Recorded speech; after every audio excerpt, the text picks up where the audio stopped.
just typed in Gamma instead of G. You didn't end up getting your flow? No, I just borrowed their flow. Somebody scooped our flow. I think Rashad indicated there would not be a round 5. Oh, there's not going to be a round? No? Is there not gonna be a no? I hope so. Darn, I was really excited for that round. Yeah. Of course you do. It wouldn't have been Yeah, you weren't debating or judging. Yeah, no. Council finals have a round Well, 5. they gonna have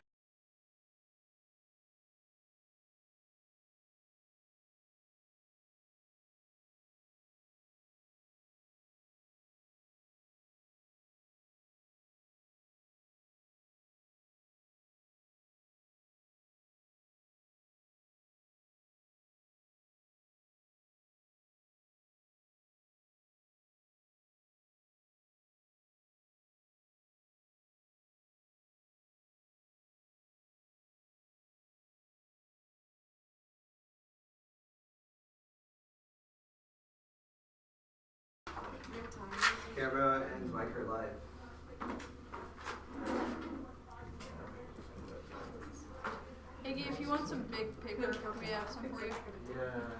I'm so hype about this Like, time. I'm struggling. It's crazy. I actually managed to flow all the ads and was it all the 1NC on one sheet. I was Ricky Bobby. I was doing it. Wow. Yeah, it was crazy. We were Ricky Bobby. Yeah, if you ain't first, you're Yes. last. What? Baby Jesus, my man. No, That's my main I've one that- seen. I'm telling you, like when I had stopped basically the UNT coaching staff from changing the channel and going like, look, yo, if you touch this, I'm gonna fuck you up. I'm gonna watch my Talladega Nights. I love The Baby best, Jesus. the best part is when that French dude is like, say I love clips. Ricky Bobby is like, I can't say it. And his friend is like, they're just like skinny pancakes. They're just like skinny pancakes, baby. And then he fucking breaks his arm on the pool table. Oh my God, man. It's some crazy shit. Anyway, go ahead. Pin. Yeah, I don't have any extras. I have a pen. Oh, I do have. Oh, none. I don't know if these are gonna work. Word. That one. Okay. Those are- Ow, gosh darn it. You keep hitting here. Do you want me to like move to the right so you can get in more? Totally fine. Are you sure? Yep. Okay. Okay. It's not gonna change. You're gonna fuck that knee up again and again and again. It's true. It'll just be my other knee. Okay, is everybody ready? Yeah. Plan. The United States federal judiciary should order that individuals who have won their habeas corpus hearing while in military detention should be released. Contention 1 is democracy. Kiamba undid Umedini. Rectifying this is a crucial test to maintain the court's leadership as a model to be emulated. Sharp and 9. Precedent of the court has significant impact on rule of law in foreign states in particular. Judiciaries follow the example set by the U.S. upholding rule of law leadership on privacy of law during the war on terror is important. Umedini established a clear arrested detainees have the right to habeas. Kiamba near Umedini such a race to render the ruling hollow. The case that tests the role of the court ensuring faithful implementation. Foreign governments use precedent to guide their actions in Uganda. Han influenced judicial review and uphold the court serves an empower model for the judiciary in Somaliland. The government relied heavily on materials legislation when drafting terrorism legislation in South Sudan. Peace process leading already relied on U.S. precedent. Judges routinely cite the precedent of the court to establish legitimacy. Short judicial authority against overreaching executives to develop a rule of law decision and can't be implemented. Movement will reaffirm the court's leadership. Can't be view Obama as a test of Supreme Court leadership. The indispensable role of habeas. Reaffirm the court's leadership in upholding the rule of law, promote the respect for rule of law in foreign states, and reaffirming habeas shapes global legal development through judicial dialogue. Incredible remedies essential. Sharp and 9. Leadership of the courts can provide transnational judicial dialogue. The Supreme Court study of this much attention to New Delhi, Strasbourg, as in D.C. from Australia to India to U.S. the UK foreign courts loyalty seminal decisions to the court to support for their own rulings upholding judicial review, enforcing separation of powers, and providing a judicial check on political branches reliant on moral authority. The court provide invaluable support for the foreign courts who are willing to establish their own legitimacy. Foreign governments are confronting similar challenges. They are looking to precedent for guidance and rule of law and conflict. They can rely on speaks to the court's international leadership by ruling the court will reaffirm the precedent granting habeas demonstrated on branches of the government brand by law, and a strong judiciary is the key factor. Column 13. A growing number of countries regressed with authoritarian rule. Courts are reinforcing constitutional structures. Accountability is credible. Non-autonomous judiciary may serve an important mechanism of accountability. Courts are well positioned to ensure that governmental actors are subject to the constraints of the law. Effective judiciary may be a key institutional actor preventing reconsolidation of power. An effective judiciary can protect and enable those processes of vertical accountability, ensuring respect for rights. Judiciary can play a role in mediating relationships by protecting domestic rights and ensure transnational connections. Courts are uniquely positioned to manage overlap, and democracy is declining. That causes global instability and structural violence. Kurlansik 11-2, longtime autocrat toppled by resolutions. This is a smokescreen. In reality, democracy is going in reverse worldwide. Countries will tell us examples experienced democratic meltdowns. The most recent annual international survey, Freedom House, found the global freedom doctrine in 2012 for the 6th year in a row. Most of the United Nations have become more repressive. Democracy has been in hibernation since the turn of the century. One of the most comprehensive studies of democracy is data examining democracy's ability to function. According to the most recent version of overall quality of democracy is eroded throughout the world. Key components of functioning democracy suffered qualitative erosion. These threaten to follow out the quality and sustenance of government for level of democracy impacted national security. The renewed strikes of authoritarian rule means that billions are deprived of freedoms. Authoritarian regimes democratic states infrequently use violence to oppress populations. Democratic governments also make choices that foster broader development and stability. Take child morality. Political science study different types of regimes and different mortality throughout the world to determine governments to represent well-being. They found that without exception, democracies make inhabitants better off than dictatorships on average. Residents of democracies live longer than under authoritarian regimes. And strong democracy maintains global peace. The best research proves core right. And 13, drawn from empirical literature, the paper identifies underlying pathways. Governance build peace. They are state capacity. If states lack the ability to execute policy goals, maintain security in the face of violent groups, armed conflict is more likely. Not all governance systems are equally effective or capable of supporting peace. Systems are seen as more credible and legitimate or better at supporting peace when characterized by inclusiveness, representativeness, transparency, and accountability. Both dimensions are crucial to the prevention of armed conflict. Democracy is the most common way of structuring government to allow for inclusive systems. The two words summarize important research findings of the features of government most strongly associated with peace. Analysis based on extensive review of empirical literature seeks to identify specific dimensions of governance most specifically most strongly associated with peace. We saw evidence of a direct link between peace and a state's capacity to exert control and provide services. There are also no other explanations for declining violence. Defoe and Rustin 13 empirical association between democracy and peace is extremely robust finding. A robustness of democratic peace is one interrelated empirical aspect of peace is impressive. Democratic peace has been interrogated over 2 decades and no one has been able to identify an alternative factor that accounts for the cross-national statistical analyses. Democracy in 92 countries has been shown to robustly negatively associated with militarized interstate dispute, crisis, escalation, and wars. Democratic peace is widely cited as regarded as one of the most productive programs, and the alternative to democracy is violent civil wars, ethnic cleansing, and genocide. The best research confirms core right. In 13, research has found evidence that democratic peace applies in states as well as between them. Democratic governments experience fewer armed uprisings, major civil wars, and are more reluctant to use violence against citizens. Studies indicate that evidence of democratic peace within states is strong and compelling. Democracies have much lower probability of renewed civil war than autocratic regimes with low levels of economic development. Our scholars have proved the major civil wars do not occur in mature democratic states. Liberal democracies are the only type of regimes that insinuate themselves for violent challenges. Citizens are able to express preferences about leaders who guarantee liberties are less likely to become soldiers, offering citizens a real outlet for concerns, reduces likelihood of a civil war. Civil conflicts are less lethal. Looking at reduce the severity of civil conflicts by measuring casualty levels. She finds the political characteristics of the regime correlate significantly with differing casualty levels and are the strongest predictor of conflict severity. Rubble assembles mind-numbing data. He finds a stark contrast between behavior of autocracies and democracies. Autocratic government readily slaughter their people by the tens of millions. Democracies can barely bring themselves to execute serial murders. Statistical analysis Rubble shows that killing is directly associated with the absence of democracy. Lack of democracy is the most significant indicator of the likelihood of mass repression. Harv examines 126 cases of internal war. Autocratic regimes are 3.5 times more likely to experience genocidal violence than democratic regimes. Genocidal violence is more likely for regimes that advocate exclusionary ideologies and approach rare in democratic states. The lowest levels of killing occur in states with high economic interdependence, a characteristic of mature democratic regimes. And backsliding causes worse models of authoritarian capitalism to fill in gap. In 11, declining great power wars, even the probability of major wars remains low. The victory of democracy is fast eroding with the return of non-democratic powers. China represents the greatest challenge. Russia is retreating. Authoritarian capitalism may become more viable. Democratic hegemony can be short-lived, and a universal democratic peace far off. As China grows, there is a prospect of more antagonistic relations, accentuated ideological rivalry, conflict, intensified arms race. Contention 2 is debate. The judge should vote for the team with the best policy proposal. The negative gets the status quo or competitive policy option. First is decision-making. Debate is a training ground for us to hone our decision-making skills. We have an obligation to those affected by our personal decisions to develop good decision-making skills. Debate over a public policy controversy is key for 3 reasons. First, there is a strong, wide swath of literature on public policy topics that ensures there will be informed, predictable, and in-depth debate over the asked decision. Private policymaking is highly variable depending on the person, and it's inaccessible for sustained research argumentation. This is also unlimited, which uniquely destroys research skills in class. Second is that harder decisions make better decision makers. The problems facing public policymakers are magnitudes greater than private decisions. We all know that the plan does not happen, but flexing our muscles in the high-stakes game of public policymaking makes other decisions easier. It is like practicing with a heavy bat, so when you hit a home run during the game, it feels a lot lighter. Their framework devolves into truisms, and specifically through discussing governmental action. Debate teaches us to be better organizational decision makers. Learning about uniquely different considerations of complex organizations is necessary to create any change. I'll go. So in 11, organizations matter. Nothing of great importance is ever accomplished by a single person. Pick your favorite historical figure. I guarantee the greatest success occurred as part of an organization. A well-run organization makes better decisions, learns from its mistakes, and structures itself to promote its goals. The greatest challenges are managerial and organizational rather than technical. The greatest opportunities for your leverage points lie in how we run organizations. We give short shrift to the questions of how organizations turn funds into technical solutions. You don't learn to operate an organization, you might not be able to channel resources intended to implement solutions. Also, a focus on legal process is key. A theoretical decision does not suffice. Only policy-relevant debate about specific proposals holds the government accountable for their hypocrisy and teaches us the language of the war machine. Miller in 13.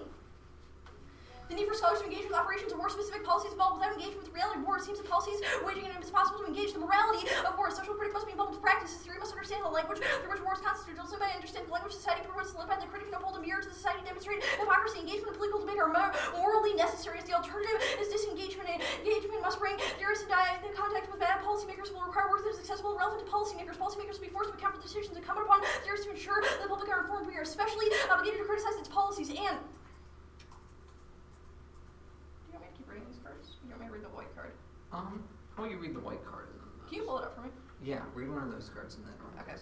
The primary purpose of debate should be to improve our skills as decision makers because we all make choices all the time, freely in Steinberg and Knight. Their life to advance decision making. We make countless individual decisions every day. Couples, families, groups of friends, and coworkers come together to make choices. Decision making bodies from committees to juries to Congress make decisions that affect us all. Every profession requires effective decision making as to our school, community organizations, refinance or sell by SSCV or hybrid. What majors suggest one? We can't just vote for should the president deal with crisis through military invasion or diplomacy. We seek research to inform our decisions. Yet the process of which information to attend to requires decision making. We have infinite quantities of information. How do we sort through it? Critical thinking enables one to break argumentation down to its component parts to evaluate its relative validity and strengths. Critical thinkers better users of information as well as better advocates are. Success or failure in life is largely determined by our ability to make wise decisions for ourselves and to influence the decisions of others. Also, absent institutional concerns, the alt is useless. White and 6 relations constitute our identity. Any moment an individual might be implicated in all matter of relations. This lattice work endures despite changes in individuals. The point of contact between agency and structures and position practice. Bordeaux is keen to refute that social activity being understood in terms of individual decision making. A social field defines the situation for its occupants. Habits of inculcated more by experience than explicit teaching. Socially competent performances are produced as a matter of routine without explicit reference to a body of codified knowledge. Society exists independent of individual understanding at a particular moment in time. Given the behavior institutionalized, there must be relations that govern. Their explanation cannot be reduced to consciousness of individual society.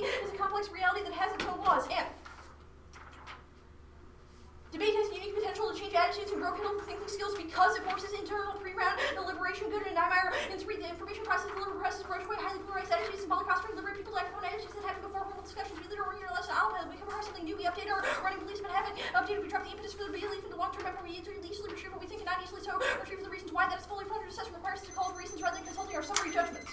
That card stops at summary judgments. Okay, I'm emailing out the white okay, evidence right now. Cool. Alright. Alright, it's been sent. Alright. First question. You state that you advocate that the United States federal judiciary should order that individuals who have one habeas corpus while in indefinite detention be released. My question would then be, who is the judiciary? Like, how do those actors look? The judiciary it's the federal judiciary, so that's the Supreme Court and the federal district courts. Okay, so my next question would be, the people who serve those terms in judiciaries, what are their identities? What are their identities? Yes. There are a variety of different identities of the people that make up the court. Some of them are white I'm men. not talking. Okay. Some of them are women of color, like Okay. Sonia Sotomayor. So Okay. one of them. No, I mean, I don't know all of the federal judges. Those are just judges in the Supreme Court. Okay, I'm just asking this question because my next question would then just go to be like, processes where people actually get to go to court and like Trayvon Martin, for example, where there is this type of discussion that takes place. My question would then be like, how does your model for debate prevent the existence of judges who who are racist? That's a really good question. I think that part of it is recognizing that what happened in the Trayvon Martin case is not just that there was a racist judge. I'm not asking about what happened there. I'm asking about how your model of debate of having policy proposals. Okay, we would say that what happened in the Trayvon Martin case is an example of horrible decision making, both organizationally and on an individual level. And I'm glad you brought up organization. My next question is that you talk about truism, but after truism, you say government. Talking about government actors is key for us to become better organizational leaders. My question then is, do those organizations now model what the United States federal government looks like? No, not necessarily or even at all. So there's no way that our debate team or your debate team ever models exactly what the government does, but there are ways that when we learn how the government when we think about like whether or not the government should take action, we're forced to make considerations that don't apply when we're just thinking about whether we should take action. Well, the government is an organization. If you don't mind if I finish really quick. I do mind. I have another question. My next question would actually be, what is your interpretation of democracy? Our interpretation of democracy in terms of the type that we promote is specifically a judicially led liberal democracy. So the components is just judiciary? No, I mean, in what are the components checks of and democracy? balances. So checks and balances and Checks and judiciary balances within the make government. Something democratic. Can I interject for a second, please. Mimi? The specific form of democratic engagement we are promoting is separation of powers. That's a specific model. There can be other elements of democracies that other countries choose to have or choose to emulate. But the specific model that is necessary for any democratic system to succeed is for there not to be an overreaching So what makes it a democratic system executive. is the question I think I was getting at. What makes the system democratic? What is One democratic? characteristic, the one that the components act of democratic? promotes, is a separation of powers between the different parts of government. Cool.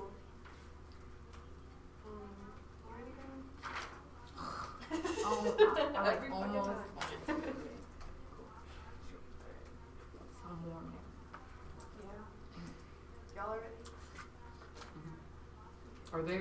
Is there any evidence emailed or is it all? There's not an order, it's all here.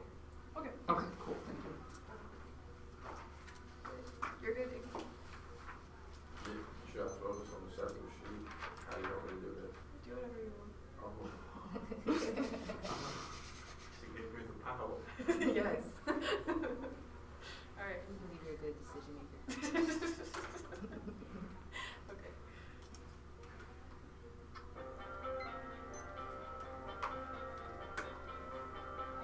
Anishinaabe be mau dizzy win. Joy Harjo said, I walk into another room inside your skin house. I open your legs with my tongue. The war is not over, but inside you, the night is hot, and my fingers walk their way up your spine. Your spirit rattles in your bones, and yes, let's dance this all again, another beginning. Memory is triggered by polished stones spit up from the center of the earth. Some are unborn children, others old ones who chose to learn patience, to know currents. And whiteness is a current. Headley writes, whiteness is nothing but oppressive and false. We still need to know how the voluntary abolition of racial identity is possible beyond the courageous acts of a few isolated individuals, particularly since white identity is majoritarian and reinforced by tremendous economic, cultural, social, legal, and political power. From an Africana philosophical perspective, I argue for the teleological suspension of whiteness, realizing that whiteness must be transcended, but not by rational argument. We are quickly approaching a situation in which appealing to formal principles of equality and opportunity and to universal principles of justice cannot effectively remedy the tremendous differential in power between blacks and whites. There will be a need to move on to a third stage. The third stage of whiteness will more closely resemble this notion of the teleological suspension of the ethical and the inability to rationally inscribe this suspension in a universal discourse. A teleological suspension of whiteness cannot be dismantled through rational analytical means. Its suspension must come in the form of a continuously affirmed refusal to prolong the ontological and existential project of whiteness for the greater good of human liberation. Beyond whiteness, the project of whiteness is proven too costly for human existence. The existential price is simply too costly for those who are forced to involuntarily participate in this project. Hence, a solution to counter project that cannot be rationally stated. It defies neutral conceptualization because there is no direct and rationally persuasive way of linguistically describing the urgency of this cause. The reason why the question cannot be framed in the language of our legal and political system is because our language itself is infected with the project of whiteness. What would it mean to argue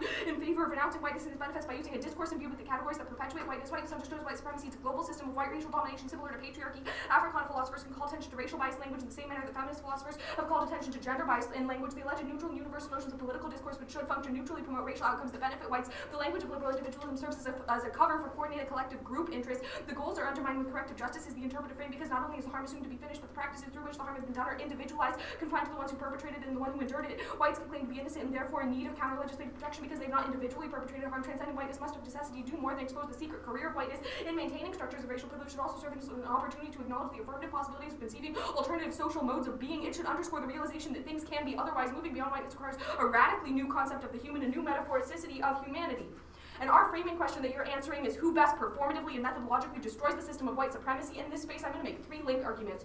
First is the sovereignty dissad. This is a question of whose laws get ultimately counted as real. The framing of the 1NC as politics being transnational reifies the nation state as the ultimate arbiter of law, and also the country's framing in CX frames their conceptualization of which spaces count as being politicized and how politics are enacted on particular bodies. Our argument is that white supremacy is in excess to the way that the United States has arbited white supremacy, which means that the affirmative locating problems that the USFG has to overcome is problematic in terms of their orientation towards systems of oppression that can be enacted on a person-to-person individual basis. This framing also naturalizes forms of settlement because it sees the United States federal government as a political institution that is ultimately always going to be around. That rejects forms of tribal epistemologies as well as tribal nationalism and related concepts of sovereignty. This is ultimately a form of colonialism because it has fundamentally naturalized the settlement of space. Second is the epistemology dissad. The 1AC produces the politics of respectability through the denial of women of color, embodying erotic space as a valuable site of political contestation of imperial attempts to order our bodies in particular space and time.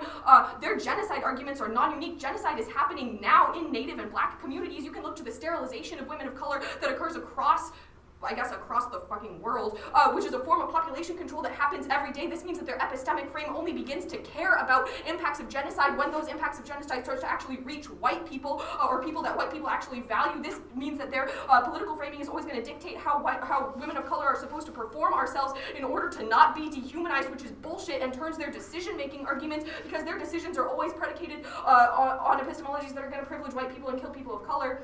Third is the democracy dissad. Liberal democratic discourse produces segregatory politics of genocide. Slavery and democracy are mutually constitutive because democracy depends on the economic base of slavery as well as the construction of people as being sub and anti-human in order for the liberal democratic subject to even exist, which means that they've produced the politics of genocide that they're critiquing. This is problematic because they're seeking to reform democracy in one instance rather than locating democracy as the actual problem. Their habeas corpus claim glorifies forms of liberal democracy like the court without recognizing the ways that processes of trial by jury and shit are produced in and through the liberal human subject, which is constructed again in opposition and in relation to the sub and anti-human bodies, which means that the way that white supremacy is going to interpolate people of color and black bodies in particular means that we will never be seen as rational or having access to the rule of law that they're talking about.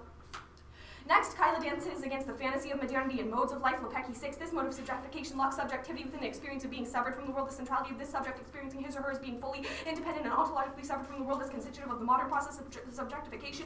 The inclusion of the kinetic into this political question of modern subjectivity brings us back to the problem of how to dance against the hegemonic fantasies of modernity. Once those fantasies relate to the imperative to constantly display mobility, this will be analyses of choreographies and performances that directly address the impossibility of sustaining flow or continuing movement, or of theoretical and political import, re-examining the notion of mobilization understood as mediating concept between dance and politics. Considering literal relations between dance and politics becomes a fundamental step for political and critical theory to address the choreographic dynamics of social movements and social change, regardless if those movements and changes manifest themselves on the stage or in the streets. Theories of politics are full of ideas, but they have been less successful in articulating how the concrete labor of participation necessary to execute those ideas is gathered through the movement of bodies. In social time and space, politics goes nowhere without movement. The perception and practice of dance through the viewpoint of political thought could indeed open up the possibility to mobilize not only theories but also otherwise politically passive bodies. Mobilization is predicated upon progressive politics as those forces mobilizing against the fixity of what is dominant in the social order. And Smith in 99.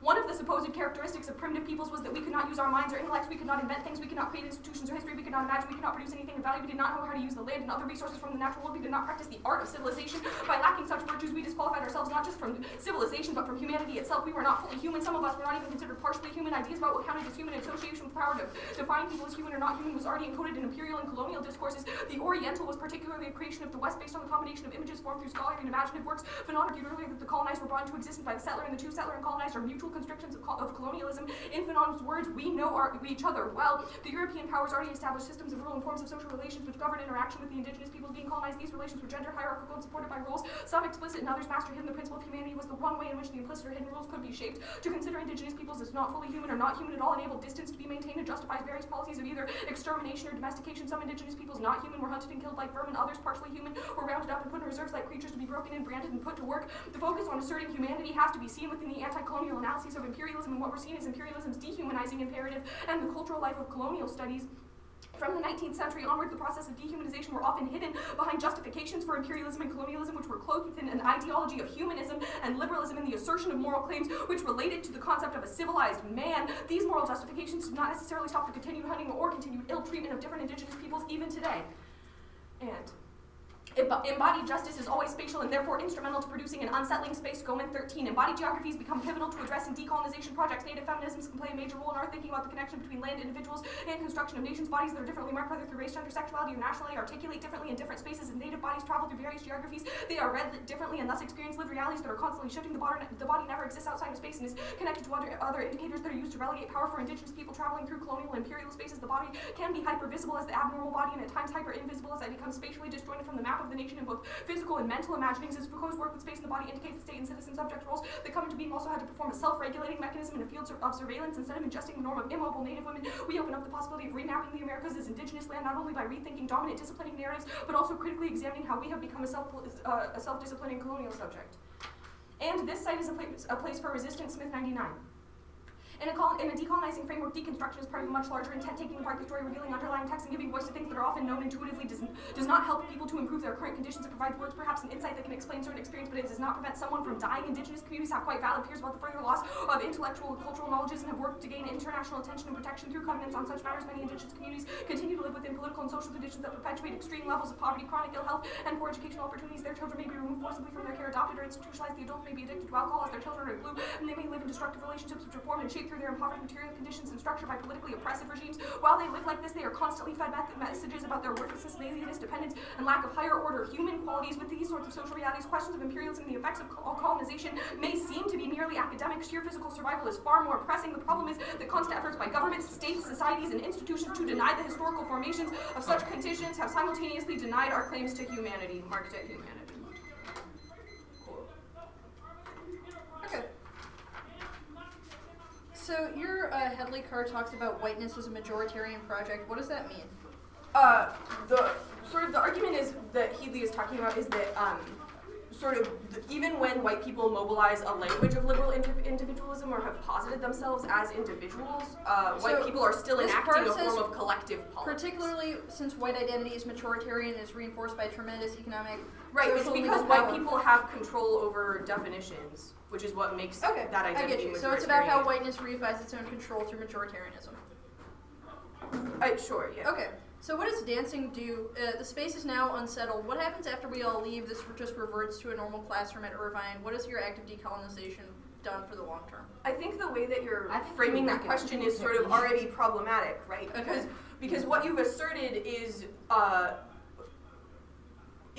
functionally that we disrupted the space and now the disruption is over and everybody can go home. I guess that is That's what not I'm, what our I'm argument suggesting. is, right? Healy is talking about the continuously affirmed refusal to prolong the project of whiteness. I understand that the Headley card is suggesting So what, that it would be what we've continuous, introduced is a this, particular this isn't performance necessarily. of Kyla and my politics into this space Yeah, but then that we argue is a good right, political I orientation. get you. Then we're all going to leave the space. We're going to go back home. You're going to go to Vermont. Iggy's going to go to Baltimore, et cetera, et cetera. What is that? How is that process ongoing?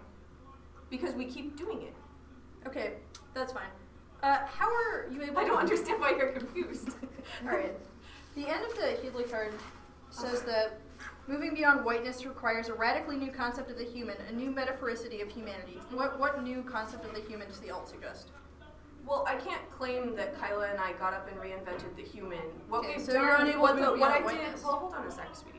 I don't have to solve all of whiteness in order to get a ballot. That would be a ridiculous claim. What happened in the 1NC, right, is an epistemological sort of reorientation and critique of the liberal human subject that you have posited in the 1AC. So it's a critique of the liberal human subject, and by extension, I assume, democratic peace theory. Yeah. Yes. Okay, great. What? Yeah, we would critique democracy. That was one of them. Sure. How are you able to suspend whiteness in light of institutions that are dominant in our lives, like Wall Street, the global system, which the Headley card talks about? Sure. Racist It organizations. seems like you're misinterpreting what a suspension of whiteness is. I guess so. My articulation is that whiteness is enacted through those institutions, Right. also through interpersonal interactions. I right? So agree in that interactions there's that in interactions that I have with particular white institutions, such as, for example, my university, I can carry these politics to that place. Okay, so I and guess then I'm teleologically asking, what does suspend the whiteness in whatever way is alternative do? appropriate in that space. What does the We are alternative do currently to carry it to those spaces, to like the GOP, for example? Well, I don't make a point of talking to the GOP generally. Okay, so but if how are I you going were to change to- the but institutions if I- that maintain? it's I not think a that question of y'all want to changing the make them institutions. decision makers, better decision makers. We like fuck their decisions. Alright, I don't need crap. I'm sending the document right now.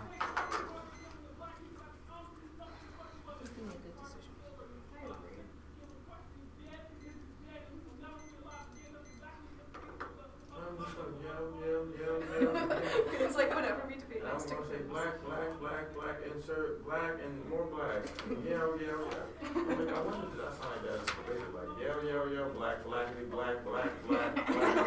Nothing but black, so I told me black out, black. Don't forget the black on the side. It's like what? I gotta pee again. Are you going to the bathroom? Yeah. Okay, I have to go too. See, black. I literally cannot.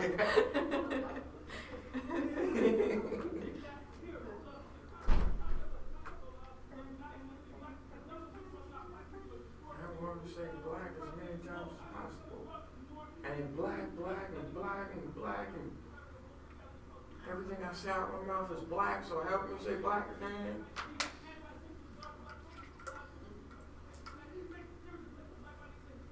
See?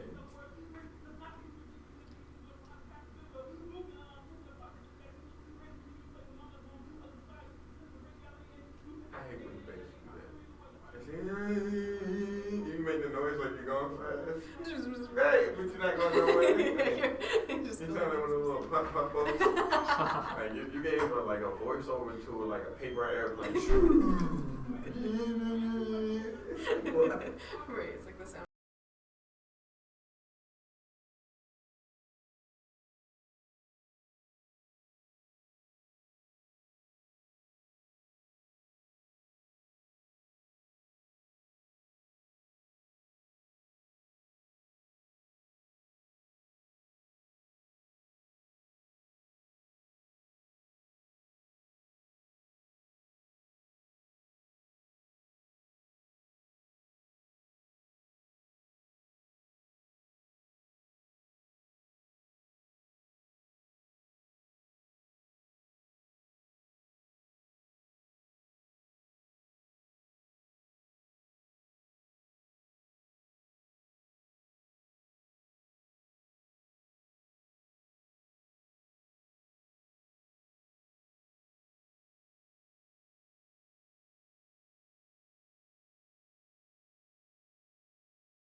Order is going to be the democracy advantage, the framework contention, and then the criticism.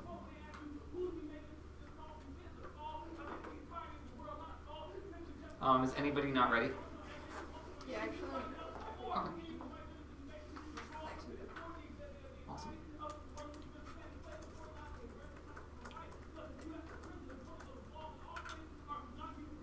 They cannot win this debate when they have conceded the entire thesis of democratic species theory. The Defoe and rest of evidence is backed up by the most comprehensive empirical data which you should prefer. Your decision makes government more responsive to citizens, means they are less likely to commit acts such as genocide or go to war. Specifically, is more likely to cooperate to solve transnational issues, mean we resolve all of their impacts. Additionally, even if they win a full democracy in the past, the specific mode of democracy that we propose, one where the judiciary will always check the military, and one where we must respect minority rights, to the key part of the Kiamba case, which means that we resolve all their offense. Now, the framework contention. The negative must defend the status quo or comprise independent policy options. The affirmative, this is best first.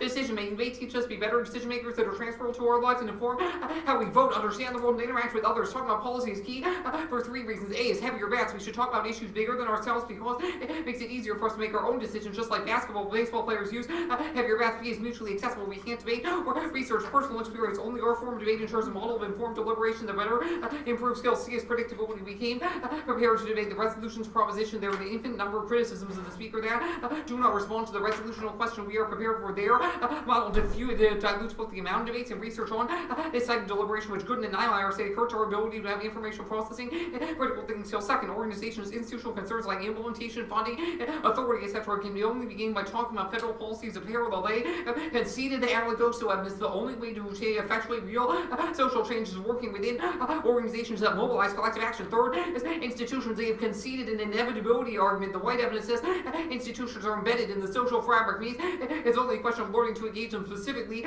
This is necessary to avoid extinction, but the alternative destroys this. Maxwell and 14 abysmal fair rational policies that are consequential rational report results in genesis of global problems and capacity result in effectively people die as a result of the most serious global problems are rapid growth in the world's population, war and terror, mass differences in wealth, rapid extinction of species, evolution of the earth, and impending disasters, climate change. What we could result in such a way that the outcome is more peaceful, equitable, sustainable world will not be resolved not by knowledge but appropriate actions of what we do, not what we know that enables us. It is what knowledge enables us to do than achievement, not knowledge itself to solve global problems. We need to discover what needs to be done to resolve them. We need to discover how to act, that we tackle global problems in increasingly effective ways. We need to learn how to develop and implement new political programs, policies to improve institutions. That nothing about our framework is exclusionary, is purely an argument that they must engage, disprove the 1AC, which is something that they have not done. Additionally, this specific topic is good because it teaches us to be concerned about things external to ourselves, and the wars that are being waged in our name allows for an effective conduit for dealing with issues of oppression. Now, Iggy, I get that this is probably not your A+ favorite argument, but the fact of the matter is this is a necessary way to resolve oppression. If we win this debate, you should vote for us. Now, the K. Recognizing a single example where the state can be productive does not necessarily mean that the state, that we are always endorsing the state. You should only make us defend the example, the one you see in there, Hagley evidence says majoritarian politics facilitate racism. That is exactly why the judiciary is necessary, because it checks that colon 11. Bush shouldn't pump there war on terror. There is a judicial electoral possibly much to go between Bush to ratchet back an issue as long as there is risk of oversight. All uncertainty is likely to have disciplining effect on choices. There will be more charge of the low left and deterrent effect. And we are unrealistically romantic about majoritarian politics. Democratic processes poorly designed protect minorities and foreign nationals in crisis. The executive nearly always sacrifice rights of foreign nationals. Elections only occur every 4 years. Concerned about abstract institutional issues with interest the main merits, particularly just the liberty of ordinary politics were sufficient protection. Obviously, we would not need a constitution in the first place. And judicial restrictions create a dampening effect. Solve broader authoritarianism, even if they initially feel cyanide. A judicial mechanism to make effective emergency powers framework of legal systems used to moderate a point for reflection backlash is reframe conflict no matter whether shift perception of need for violence and repression. Also, the specific cases the 1AC is about failure of people, about people being branded as terrorists and having their rights stripped away from them. We are a productive example of this engagement now. Past failures just prove there is more work to be done. Not that the system is irredeemable. Specifically, to stopping Guantanamo requires detailed focus on the legal system. Student advocacy scheme Margiela's 11 second generation automation work here technology scholarship right through talking to with all the works they have great overall consequences for practical scholarship will make forms as a report test change academy source on second generation Guantanamo, which must understand a doctorate school should give students first-hand advocacy and experience and should learn institution needs focus on bureaucratic structures. Additionally, the erasure link. Nothing of the one AC isn't erasure ideas or alternative perspectives on democracy on government. It just proposes one that can be effective. Now, liberal democratic government is the most effective. They've conceded an empirical study should be your barometer for evaluating this because it makes citizens, governments more responsible to citizens. Now, the one AC characterization of the act is only caring about when it affects white people is just flat out factually incorrect. The one AC is an example of how we must be concerned about democratic consolidations across the world. Also, all of their offenses that they have conceded the God evidence that fill in to the U.S. democratic model means authoritarian powers like Russia and China will be even more oppressive. Additionally, the legal system and state are not inherently racist. The law and support justice forward, and I do not deny Georgetown law one make point is opposed to we catch skewed picture. We ignore 13, 14, 15, Ben Brown, or in court civil rights act and affirmative action as serious racial inequality. It's also unrealistic to ignore progress number of minority laws and there have been no black caucus 30 years ago. Do not forget the considerable short change. White nationals there is much to be proud of that. Accusation of legal scenario in the racist lack. Perspective of the law is racist. That's why reversals of executive authority and support for rights are key. Delgado and 98 we said American law is racist. What can be done?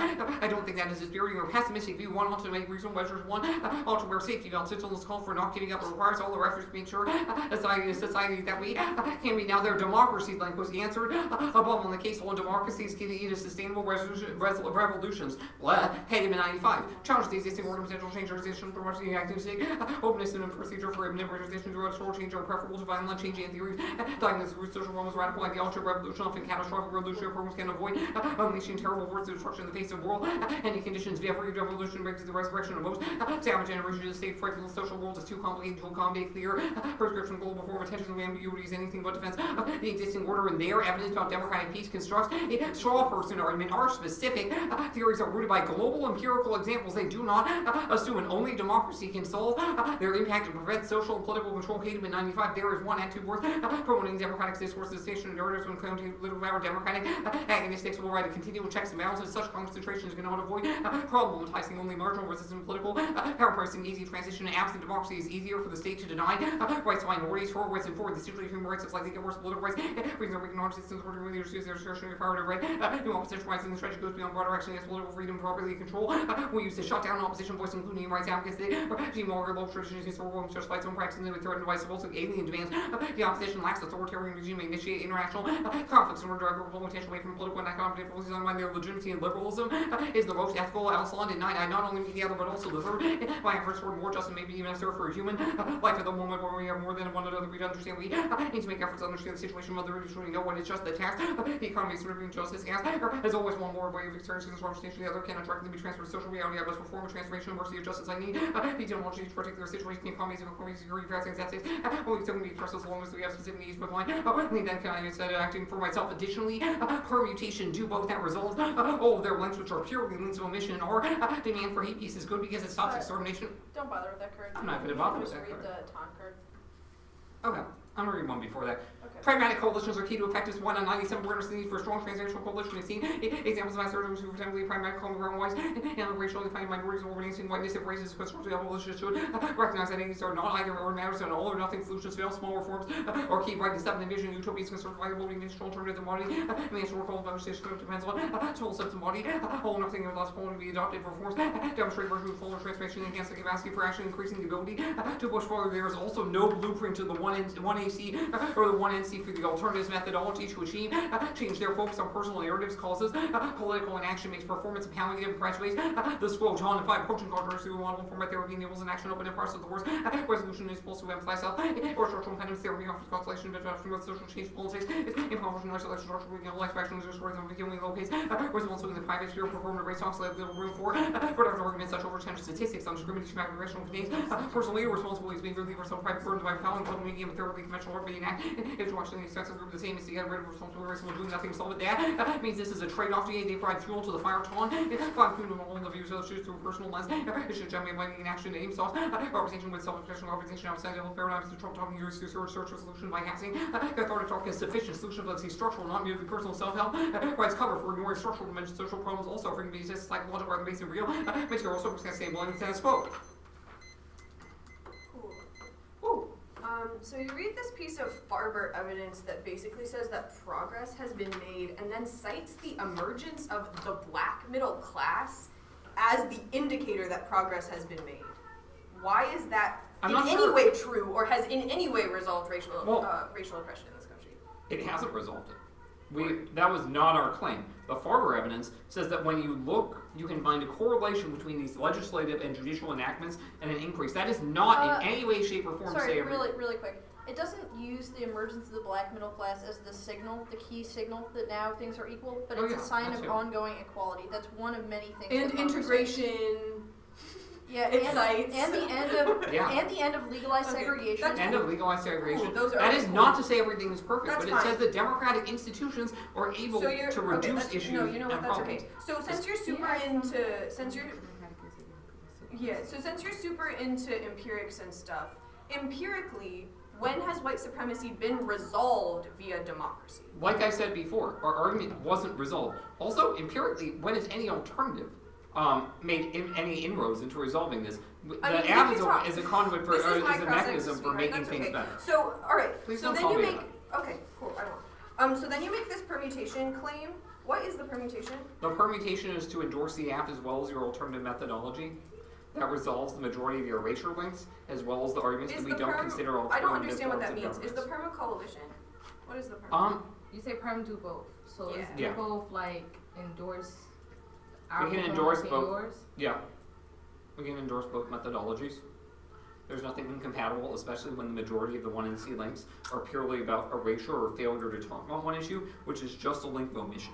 I will address the link of omission claims. I just want to understand what the permutation is as far as like how politics are enacted or whatever through the lens of. I'm not quite so sure I understand your question. Because you are literally, the 2AC is like shitting on everything that Kyla and I are doing, right? So I'm wondering what kind of coalitional politics we can have with you if the case is going to be that you're just going to shit on Should us. a coalition should probably point out problems in other people's ideas. That's what makes coalitions more effective, because it increases reflexivity. Yeah. Saying that like we can't criticize you and also be part of a coalition probably means that you can never form a coalition with anybody, because people are always going to have I disagreement. like our coalition. Yeah, I think ours is better. Okay. Or so broader then you than read, that, on a you broader read- level. I apologize for that. Sure. So then you read this stuff about how personal narratives are bad. Where in the 1NC have we articulated a narrative or a story about our lives? I don't think that's necessarily the only argument the Todd evidence makes. It says when you focus on the local, it makes local change, such as the performative disruption What is the that was the local? alternative solvency in the What is the 1NC. local? We I take think we met. Could you answer my question? Um, What is what the it- local? it could have a lot of meanings. I think in the context of this round, it would be your conception that a single performative act can rupture broader ideologies and structures. That's what we'd say the local is in the context of this round.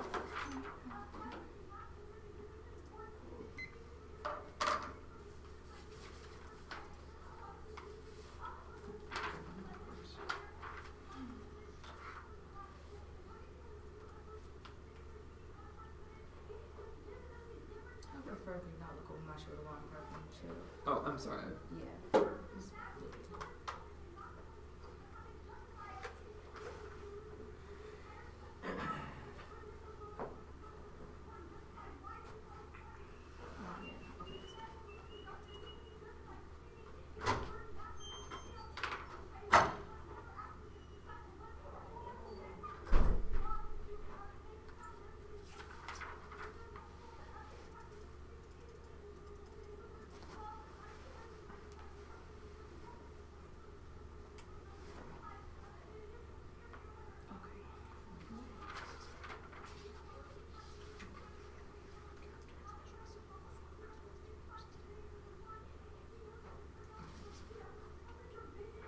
That's true.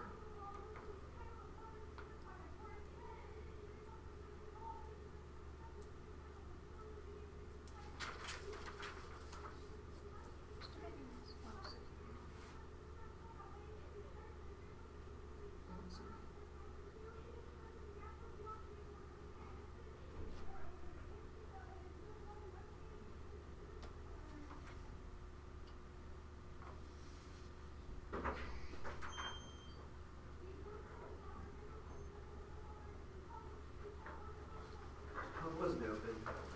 Just a sitting trip upstairs. I went upstairs to see if I could get a beer between. And no, they're like cleaning up for something.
I put it at 6 minutes too, and I was like, okay. Dang, I really want that shit to be over.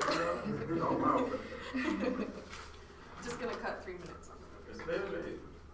I was just like, okay. No and then prep. steel prep. That shit happens too. No prep. No prep. Straight, done. Freestyle. I was saying, yeah, just stand up. This is Just- just, this is a traditional room. Oh, well, no, it's not. It's like, it's a mixture. Sorry, Yes, go the ahead. affirmative has to be traditional, we just do freestyle. Fair enough, fair So enough. they still gotta abide by all the rules, we don't. So we don't know how it works Yeah, the flow anymore. said that. The flow said all of that. Rules, fuck rules. Rules, yeah. I think a lot of that went out the window when teams started dropping. Yeah. True. You can't stay authentic. Sometimes I don't even know why teams did sometimes. I was just like, oh, just go ahead and do your thing. Okay, Alright, let's get going. so Okay, man, wrong, 'cause I want you to stand up and get the show over.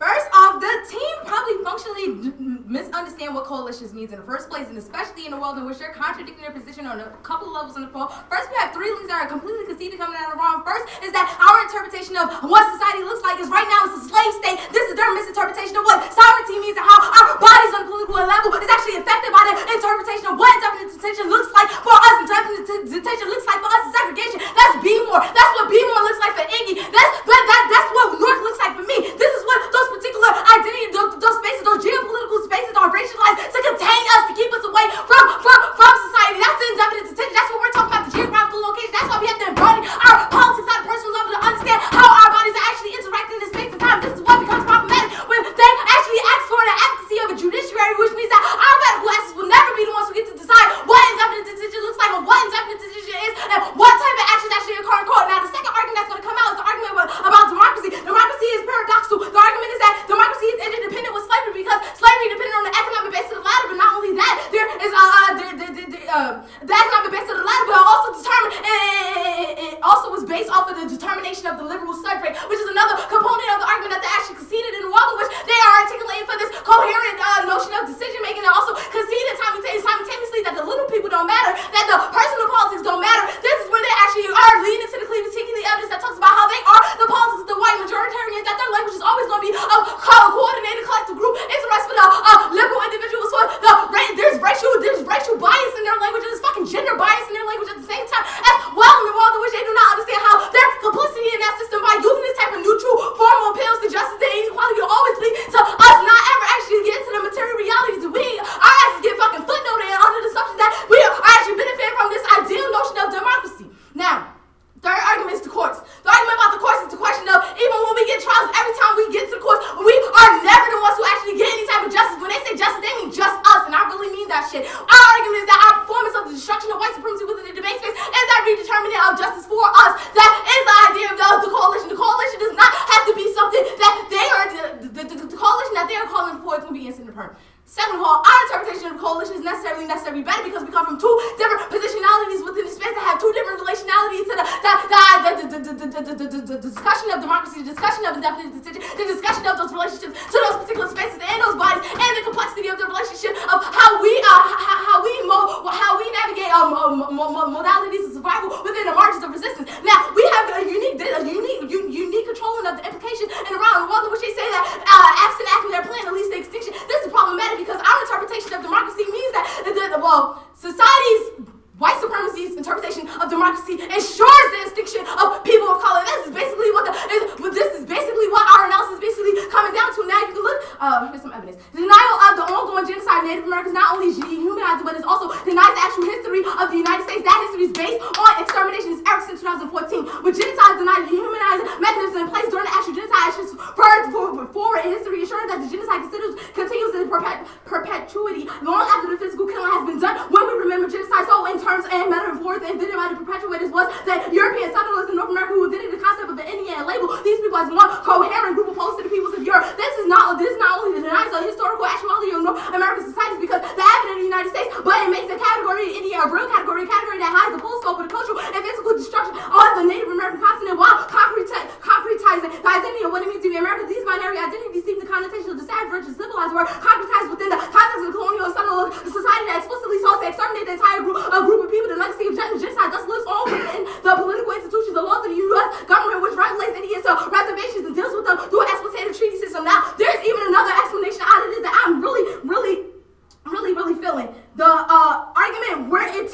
about this not only denies the historical actuality of North American societies before the advent of the United States, but it makes the category in India a real category, a category that hides from the full scope of cultural. Now I'm gonna stop right there. A real category. They make a notion of a terrorist a real category. A terrorist to me is me.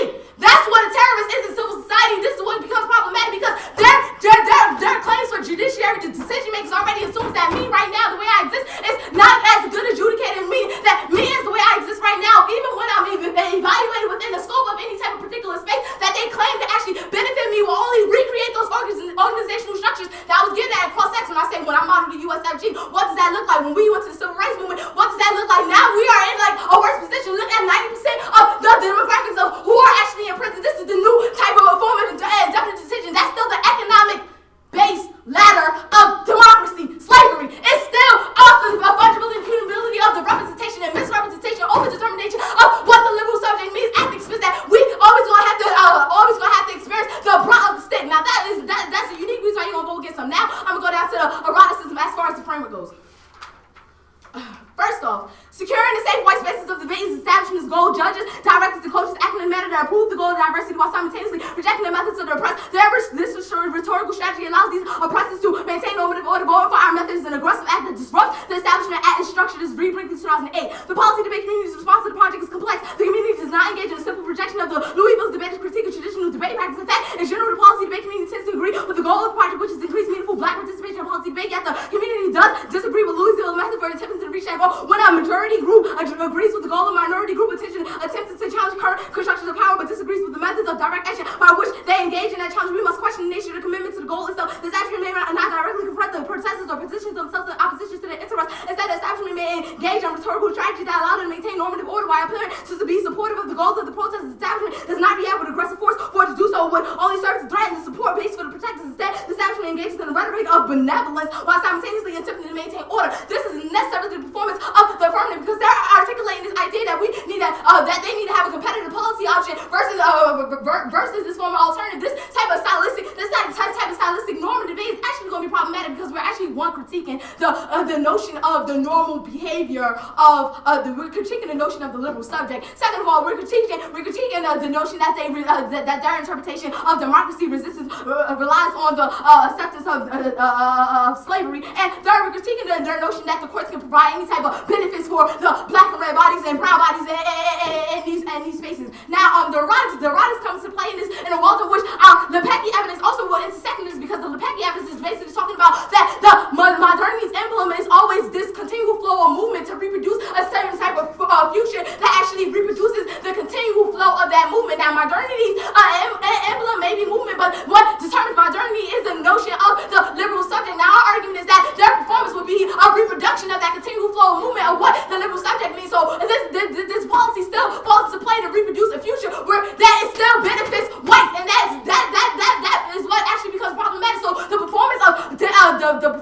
dancing away from the fantasy of modernity is literally pointing at the fact that we cannot continue that flow. We cannot continue that movement of modernity. We have unfinished business with modernity, and so need to be trying to think of like different type of futures. We are good decision makers right now, and we are good at what we're doing with our survival policies, and this is a better fucking starting point. That is what the eroticism is necessarily doing as far as accessing that agency of resistance within the margins. Now, their coalition building will literally look like the commodification of our experiences only for the benefit for whites. This is where that coalition becomes problematic because one, it's not consensual, it's not something that comes on our terms, and second of all, in the world in which they say that things are bigger than themselves, this already assumes that they already in the world in which they say that this is bigger than themselves, this already okay. The first argument, bigger than themselves, I'm on framework. First argument, they say that it's bigger than themselves. We're like, yes, you're white supremacy. Second argument, they say that it's not about personal experiences. We say they are lying because the only personal experiences that they want to talk about is certain people for a benefit. Like, the only people they want to talk about is the people that are affected with the military of indefinite detention. But that is necessarily the problem the problem of the starting point. And then third, they say the predictability argument and organizational. But I think that we're doing a really good job on turning these arguments by saying that our starting point would be a better way to actually resist these types of forms because there's no type of solvency in the United States, and there's no type of solvency as long as the conception of the United States is legitimate. There is no type of way to view us outside of the lens of what modernity already views us as, and so we have to resist within the margins. That is basically what the project of the negative is. Their argument is that we can get away from that, but postmodernism can never exist. Buzz. All right, the 1AC says that the U.S. and other countries need to improve their democracies to better protect on the rights of I know what you underprivileged say, and groups. I think it's very problematic. How does any part of that deny the ongoing genocide of Native peoples that your 2014 evidence that you read near the beginning of your speech addresses? Like, what part of anything that we have said denies that? Your argument indicates that outside the action of the plan, genocide occurs. Like, this is under your altruism or truism argument. What does that mean? No, this is the argument you made, so what does it mean? What is your impact of genocide? I think that the fact that you identify genocide as starting as a result of not acting your plan ignores the fact that genocide is already occurring, right? Isn't that Just just start the to reason stop. why It we need doesn't to happen. do the Press plan? on. As a Like, way of no. challenging similar structures of domination? Like, should we challenge structures that allow for genocide across the world? I think that we do that continuously. I think that the problem with you is that you only challenge it when it is a threat to your survival, to white survival. That's the only time when you challenge it. Our argument is that we always been challenging it. It's still a threat to our survival. What are you talking about? All right, Genocide. I think that's a very tenuous link, but can the court ever be productive? I think that, no. No?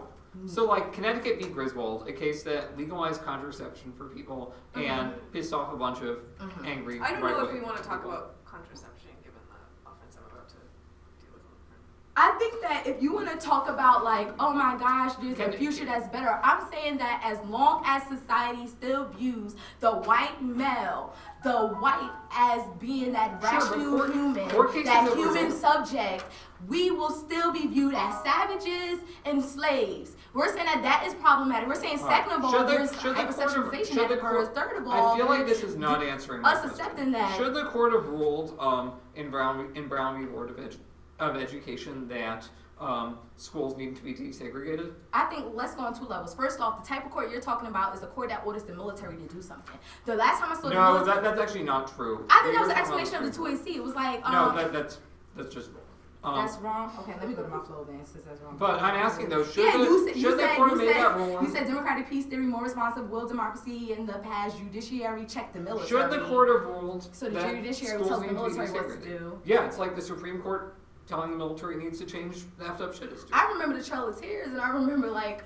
judiciary made decisions, but at the same time, Yeah, white now supremacy did what it wanted to Yeah, do. the problem with that So decision like, was there's that- like two sides to the story. Either way, it still always came out the benefit that white Sure, people. the Trails of Tear example, the reason why that judicial decision didn't work was because Obama circumvented, or the president. Obama, you fast I- said Obama. Misspoke, sorry, the Okay. president circumvented it. We read Sure. evidence Andrew Obama Jackson? would Was comply it? with the plan. Yeah, it was Andrew Jackson. Ah, okay. We I read evidence know the Obama history. would comply with the continue. plan. So why does that apply? You said Obama will comply with the plan. Yes, we've read evidence on that. You would know. Obama's a part of the judiciary. You abide by the judiciary's ruling. Okay. Cool. It's gonna be the firm. Do you need this at all? This Yeah. laptop? Yeah. You do? Okay. No. You're just not. Just Oh, saying yes. No, You're just yes. I didn't need it. I didn't need it. Okay. I didn't need it. Yeah, it's just all gonna be the permitting, but you can put it wherever you want still. Anybody Hold here. on. Give me a Just minute. wherever.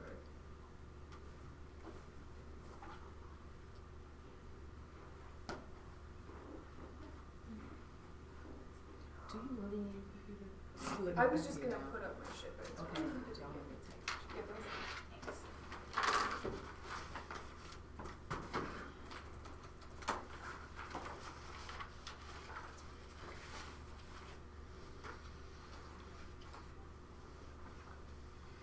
I'm ready.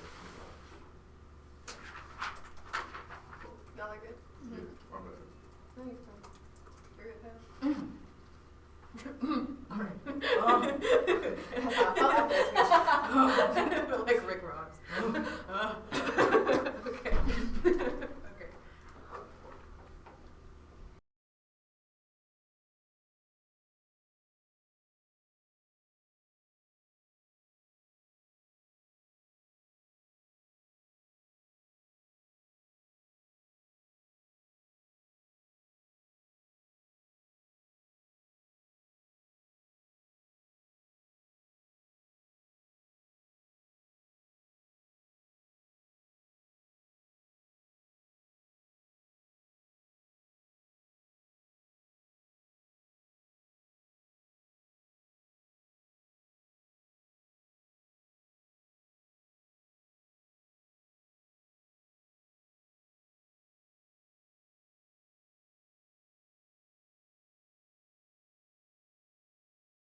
is I think a vital concession coming out of the 2AC, that they have bought into particular Eurocentric constructions of what politics look like, right, where interactions between people are not seen as political or as sites where resistance has to happen. In light of the sexual violence that has been deployed against women of color, we have to develop forms of survival strategies in order to deal with interpersonal violence that happens between people. This is a real manifestation of white supremacy and colonialism that occurs on an interpersonal level that the affirmative never grapples with, because it doesn't see those forms of engagement as actually being political or as being sites where resistance has to happen. Our Smith evidence indicates that we have to be able to resist from spots of already being entrenched in the margins, which means that, as Kyla was saying in the 2NC, women of color are never going to have institutional access, actually any radical person of color is never going to have the institutional access to deal with these habeas corpus claims that they're talking about in the 1AC, which means that if people of color can never invoke radical politics into what the 1AC is doing, then it is probably fucked up for people of color according to the Headley evidence.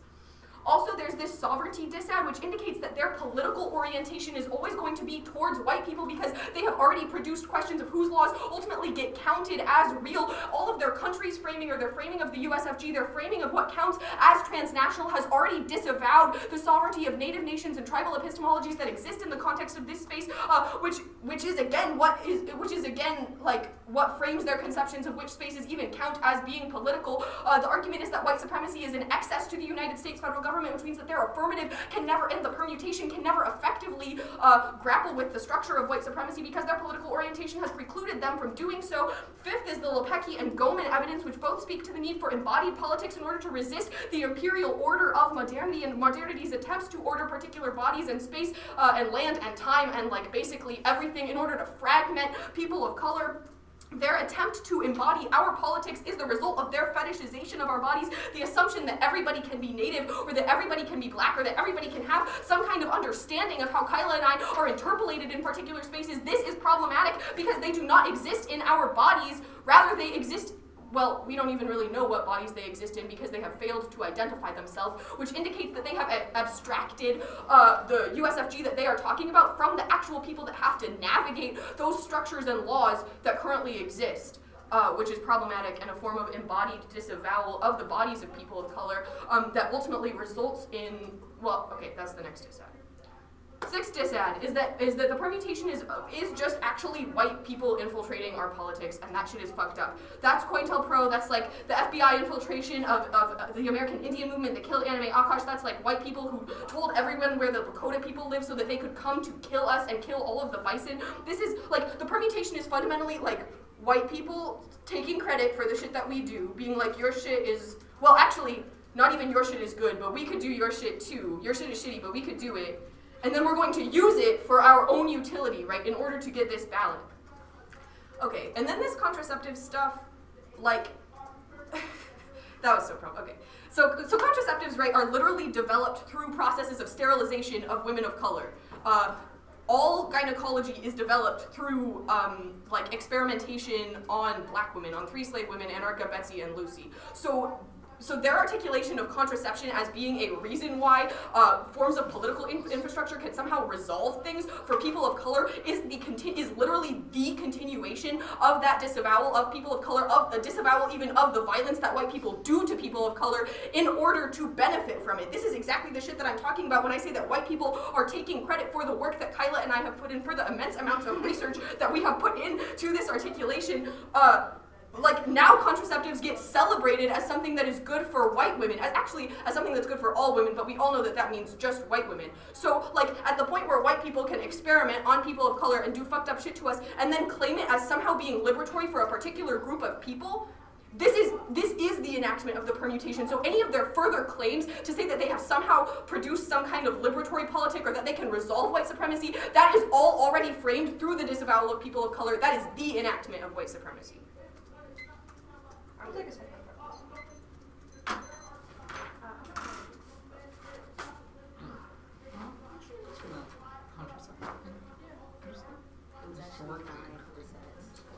Was it 9? Yeah, it's not. I really had it as only 6. That's not. Oh, the contraceptive stuff. It's so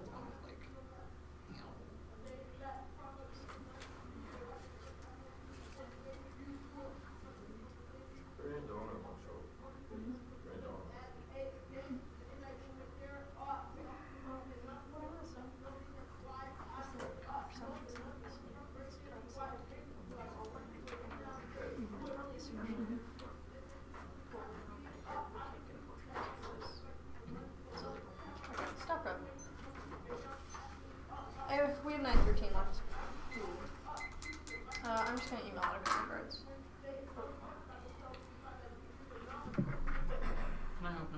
in the Dropbox, maybe. Yeah, absolutely. Yeah, there's not.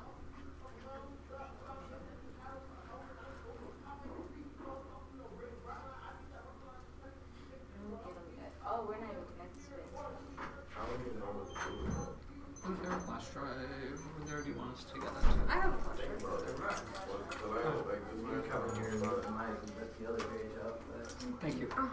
Here you go.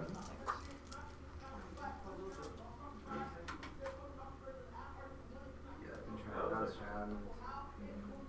The speech has been pretty staggered actually.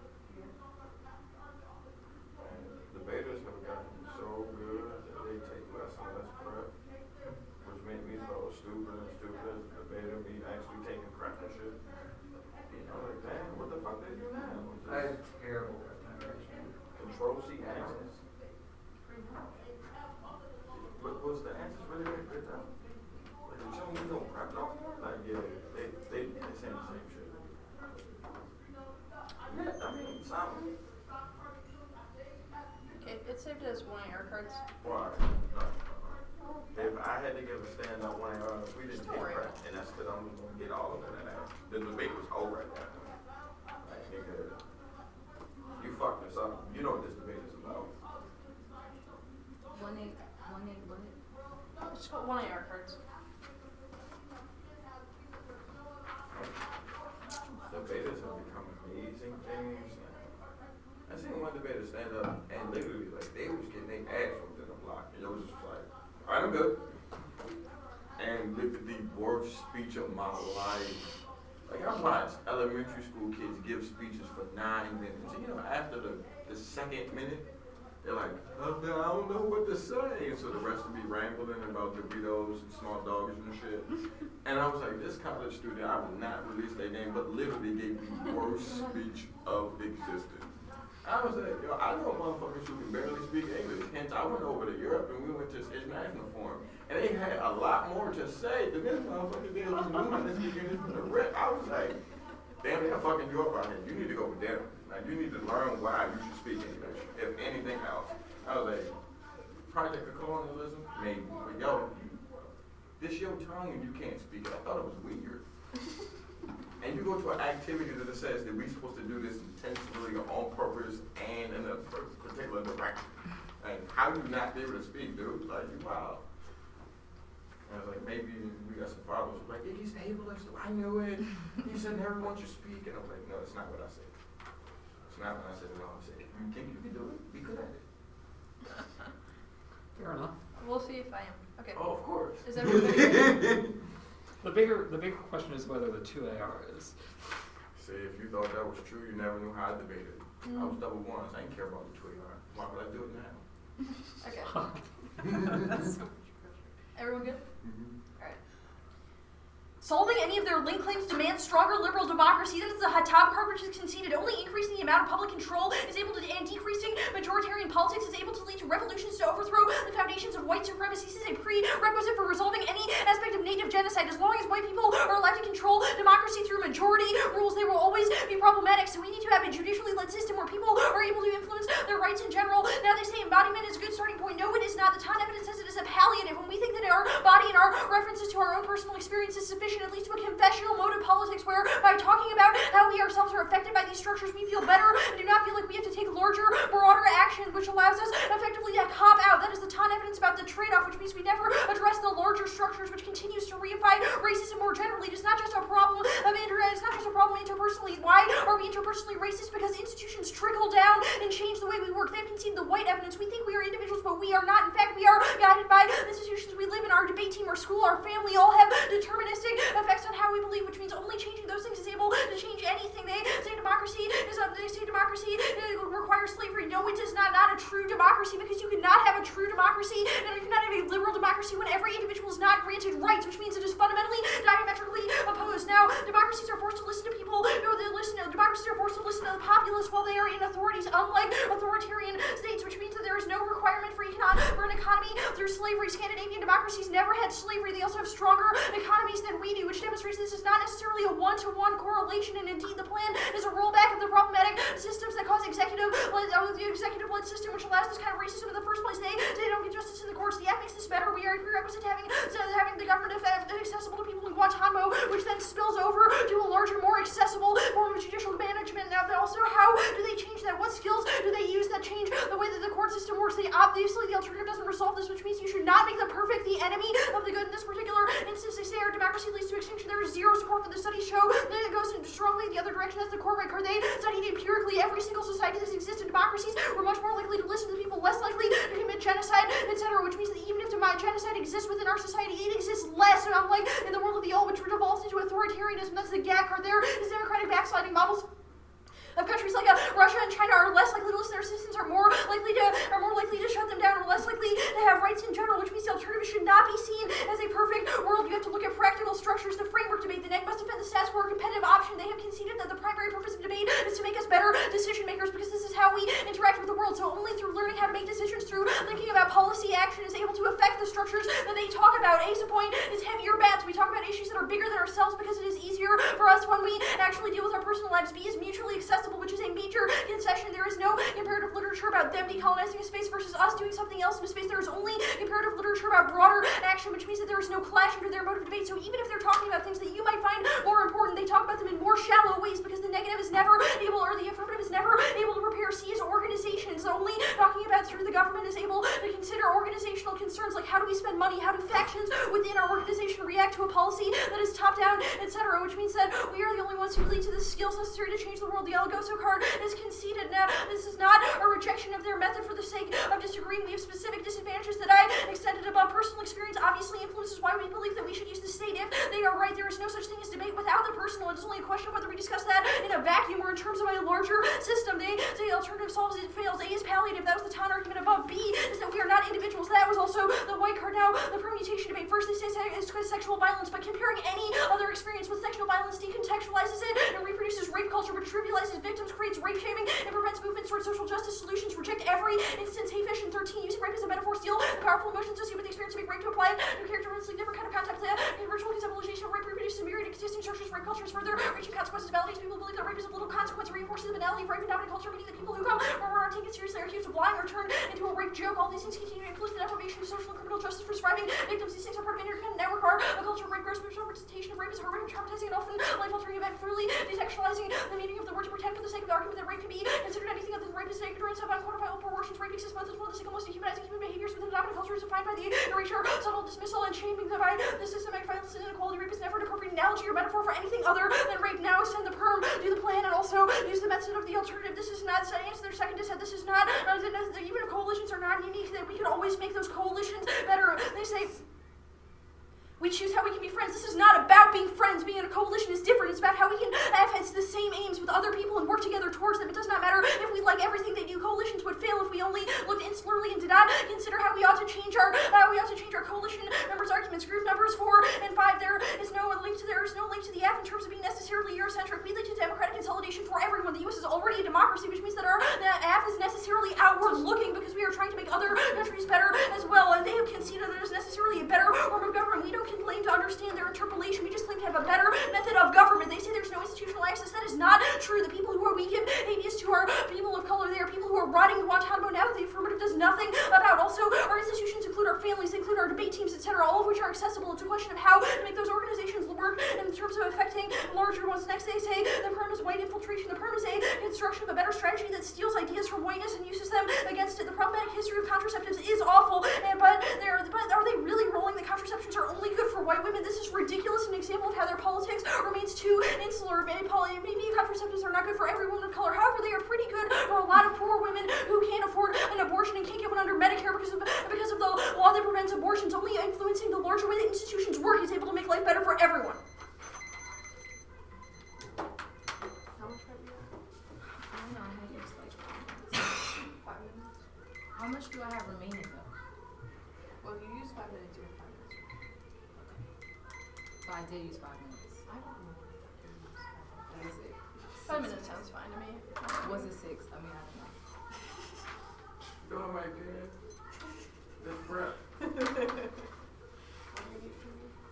been on time. We've been on CT time. We've been on top of time. We never been on time though. What do you need from me? Here, I'll load your permit. Oh, So you can write more stuff you like. Well, you told me for stuff, so I don't know.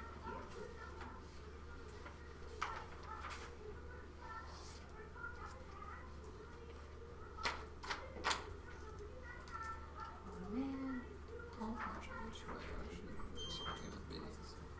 I don't know. It depends on what the tuner says.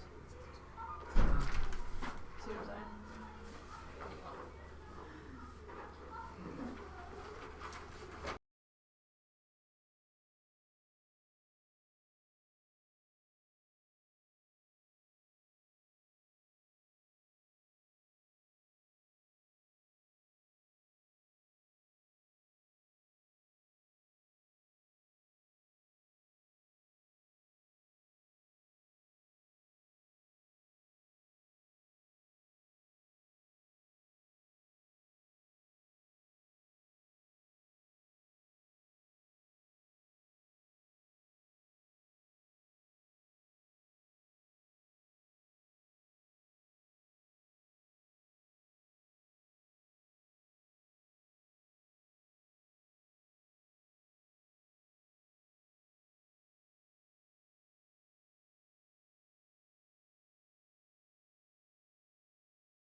Frank walked up to me, and he walked up to me like I was an intellectual. Like, I'm hugging him, like, hey, like, hey. Did you know that Chill. Frank Wilderson's from Minneapolis?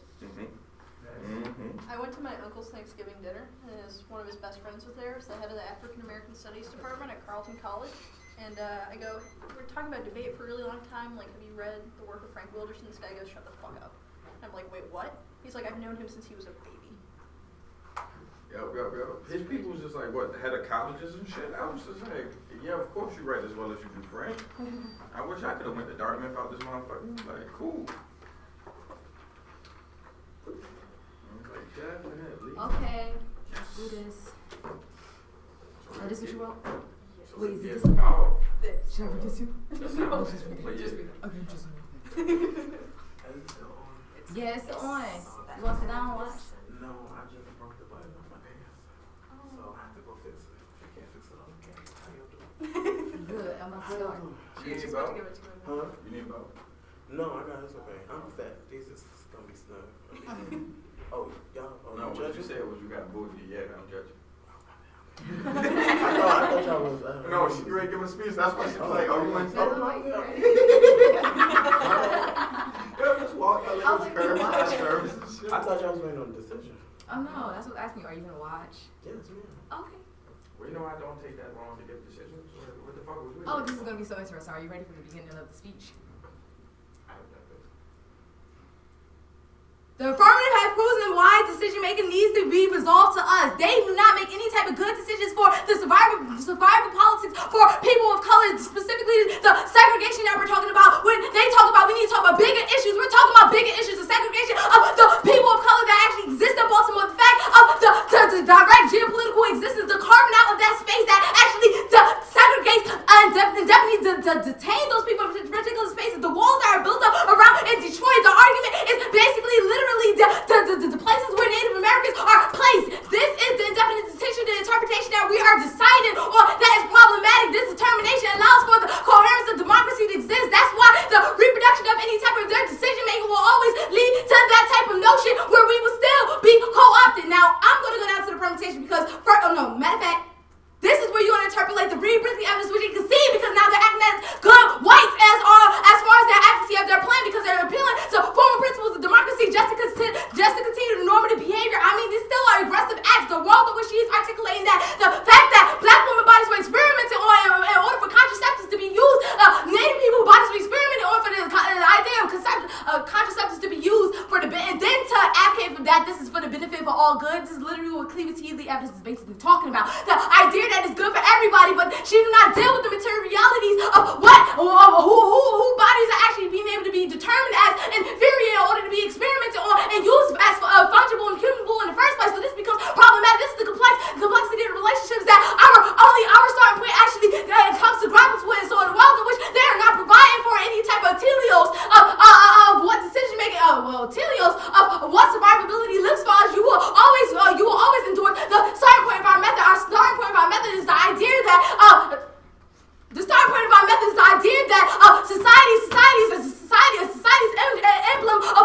society's emblem is movement. It's always this idea that we continuously flow and move forward. This is literally the framing of the 1AR. Do not allow any new 2AR analysis of hip to do, but at best, if you do, it's a benevolent way saying, you know what? We didn't mean what we said before. What we really mean is that is literally what the 2AR is going to do to clean up the shit that the 1AR just did. The beginning of the 1AR literally says that there's a stronger liberal democracy that can come along. This is literally the type of garnering, the type of function of the futurity of modernity. This is literally the idea that we're almost there. We're almost going to get there. We're like, well, fuck that future because that future will never actually grasp the material reality of our actual suffering. This is the reason why our interpretation of indefinite detention actually grasps with the language that we can actually use to actually empower ourselves from within the margins to resist within the margins. That means that the idea, which is another link that it's not another link, but it's the idea of having the power to define how our agencies actually are within certain spaces and time, which is basically the sovereignty argument as well. It's basically, oh shit, did I almost forget my train of thought. Basically, the argument is that when they talk about terrorists, they forget that it comes off of the ability to actually mark. I'm damn glad that she talked about rape culture, because when you talk about terrorists and you talk about those stigmatizations of who's a threat to civil society, this is the reason why segregation exists in the first place. This is the reason why those treaties exist in the first place that will perpetuate. This is the reason why this is the reason why policy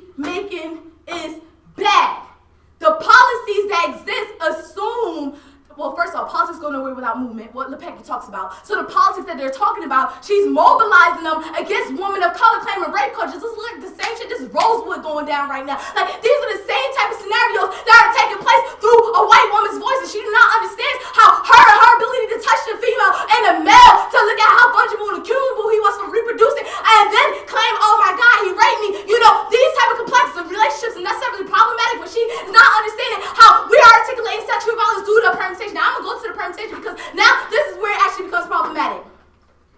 They didn't answer that the Healy evidence implicates the perm because their language of liberal individualism covers their collective interest and the mainness of whiteness. This supercharges the white infiltration arguments because they have proved that they are untrustworthy in the performances of their politics. You can't do shit on our political orientation for like 90% of your speech and then claim you cannot shit on our political orientation for 90% of your speech and then claim that it's constructive criticism and you getting a ballot because Iggy voted on the permutation is anything other than you getting credit for what we do and for the scholarship we have produced. This means that they are a form of co-option and because they tell us how to orient our policies and then get ballots for it. And no, that's not how it works. And also, her ability to even attempt to identify our performances as being a form of rape culture is actually showing the idea of what the judiciary looks like. It never allows for people of color to actually interpret what sexual violence looks like for them. What does terrorism look like for them? Terrorists to us look like these white folks always trying to control us and put us in certain type of places and test on us to say that it's better, it's good for our survival and shit. And that is what that's literally what our starting point allows for because we actually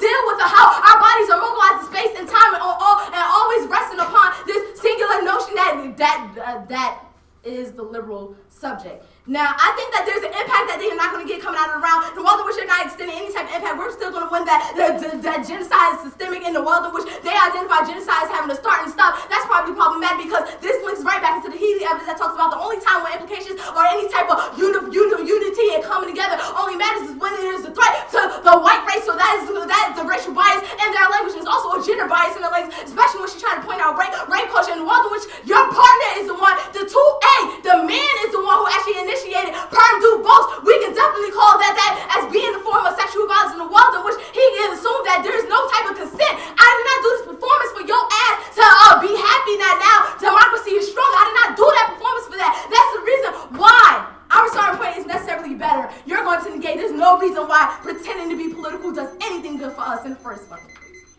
We got good decisions. Alright, I think we're at 9:13.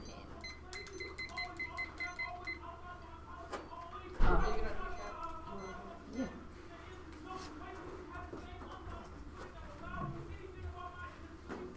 Yeah. I'm kind of just like honestly.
Anybody not ready?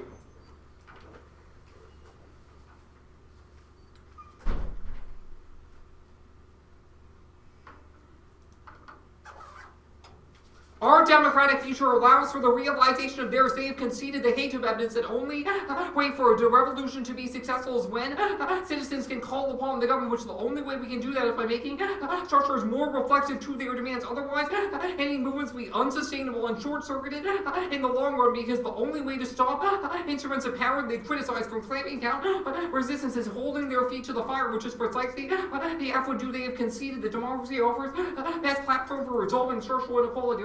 For Atlantic evidence cites empirical studies, things like child mortality going down because in democracies, as governments believe that they are more responsible to people and have incentive to make quality of life better. They have conceded the guy evidence that in the absence of a U.S. democratic model will be Russia and China, who are promoting authoritarian capitalist models to make all their oppression and structural antagonism work significantly.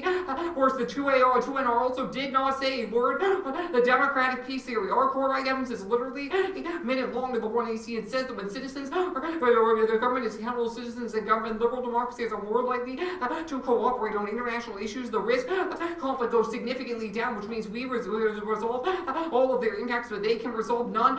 Ours, especially, this is not a form of racial or gender bias, because I thought in our analysis on the issue was quite shallow, but also because we are talking about democracy across the world, not purely just here. It means we can break free of that moral reclusivism, but only the alternative reifies it. Now, the framework debate. First, even if you think that we lose framework debate, the entirety of the democracy good arguments are impact turns to the alternative, because it would reject that. Now, the negative should get the status quo or competitive policy option. That is key to contestation. There is literally an infinite number of alternative methodologies. They say that decision making is after the status quo. That is a reason why our framework is necessary, because it challenges the dogmatic assumptions that allow for bad policies to emerge, as it creates a stable form of contestation where we can critically engage their arguments. Their model of debate means literally talking about anything is a sufficient response to the affirmative, because it's just a debate methodology. They could talk about native epistemology, they could talk about any form of epistemology, but they would never clash with the 1AC. That means both teams' ideas are